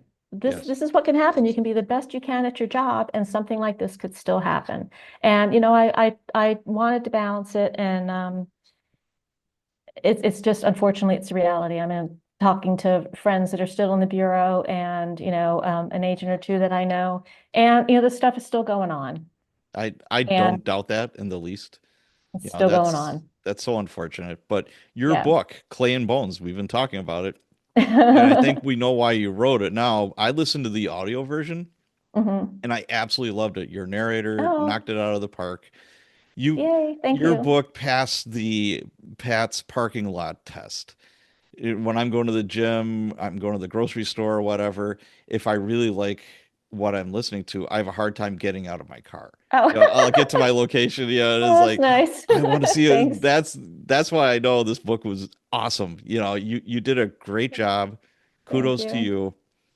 And but I do know from personal experience, sometimes when you're writing stuff that's raw and personal, it can have some bad side effects. Did that happen to you at all? You're kind of reliving all the ickiness. Yeah, that's kind of what actually got me started writing it. Is I was like waking up in the middle of the night, Yep. just enraged, and was just writing it down, just basically to, kind of get it It out, was cathartic and and helped. cathartic. And then it was Yeah. like, I can't let this be side. I can't keep this under my hat. That was, I did not want that to be the whole thing or anything like that, because I think forensic art is fascinating, and the job that I did Oh, was, absolutely. Yes. incredibly cool and rewarding and all that. So, it was my experience. It was my experience, and I wish to God it had never happened. I Right. mean, Well, the let me ask you this, knowing what you know now, would you still have taken the same career trajectory? yes. Okay. I mean, I Honest. loved, yeah, I've thought about that. I've thought about that. Like Yeah. when things, because like I said, I put off for 2 years, and I didn't want to file a complaint. I went to mediation. It was the director of the laboratory that broke the agreement. The, so it's like I did not want any of that to happen. I tried to avoid it. And the only choice I would have had would be to quit and throw away all the years I had worked on being a forensic artist to go back to graphics and, working on brochures or Yeah, something. hell And no. it's like I was not willing to do that because of No. some awful person. Right, And I just, absolutely. so, what I really regret is, it put my husband through a lot, because he had to watch me going through all this, Oh, that's painful. and, Absolutely. horrible. And, I didn't want to take it home, but, Was after your being, was your husband in law enforcement? no, no, but he was Army, and he worked for the Okay. Department of Defense. Okay, So, gotcha. yeah. So, for what it put him through too, but, we've talked about it, and it's like, you know, if I had walked away and like let him get away with all these truly illegal Yeah, things you can't. and Yeah, given up my entire career, I wouldn't be able to look at myself in the mirror. It'd be like, sometimes you just got to take a stand. And absolutely. I did not, I wish it hadn't happened more than anything. I lost so many friends. People on the bureau don't talk to me anymore. I lost so many friends. That's horrible. Yeah. Ah, But, what are you going to do? right. So what's next? More books? No. No, I mean, you know what? I probably have enough casework and stuff where I don't know, maybe I could write another, but I really just kind of want to just kind of get on with other things. And there are going to be other forensic artists out there that, maybe have, you know, it's time. I'm not okay, doing forensic art anymore. sure, I still love it. A show comes on and, I'll right, start getting sucked into it. But now is my time to walk on the beach and draw fun things outstanding. and enjoy I, Portugal. I love And that. That's yeah, that's great. Good for yeah, you. Good for you. yeah. Hey, I've got a couple of Facebook questions if we have. Oh, okay. All right, from my cops and writers group, Anka Melinda Kalulu. How did she pick this career? I think we went over that. Did you ever regret it? No, Okay, I what mean, are some of the most that was a valuable good, lessons that from your career? it, for my career, okay, you can follow all the rules, you can be the best you can be, you can play everything by the rules and do the right thing, and sometimes it'll be unfair and you'll be put in a position where you're gonna have to make a decision. What am I gonna do? Right. All right. And what are you gonna Okay. do? Right. Pamela Grunsdorf Workman she says very cool. It is very cool. Ben Zutuni, are there any cases that stand out from your career? How do you feel with any stresses or trauma from how do you, he says feel, I think deal with any stresses or trauma from the job? I I think we went through that. Can I tell you something funny? This is not Sure. funny, but like literally 2 nights ago, remember how I said like I would talk in Russian, like from, I would Yeah. recite. Um, I I woke my husband up. I was yelling. I was having a nightmare, I guess, or I was screaming at my boss. Can I say a bad word? Yes, please do. I woke him up. I was going, "You're so fucking stupid." Yeah. I was yelling at my boss in my dream, just like, "You're so fucking stupid." So yeah, that was literally 2 nights ago. Oh Oh my God. my. You But need I more just, beach time. That's what you need, damn yeah, it. yeah, I don't want to think about it. Yep. Catherine Kovacek. What about cosmetic fillers, injectables? How do you Ooh. make allowances for that or take in consideration the possibility of things like that? We can't because, I mean, we Yeah. can't because they're skeletal and all of that.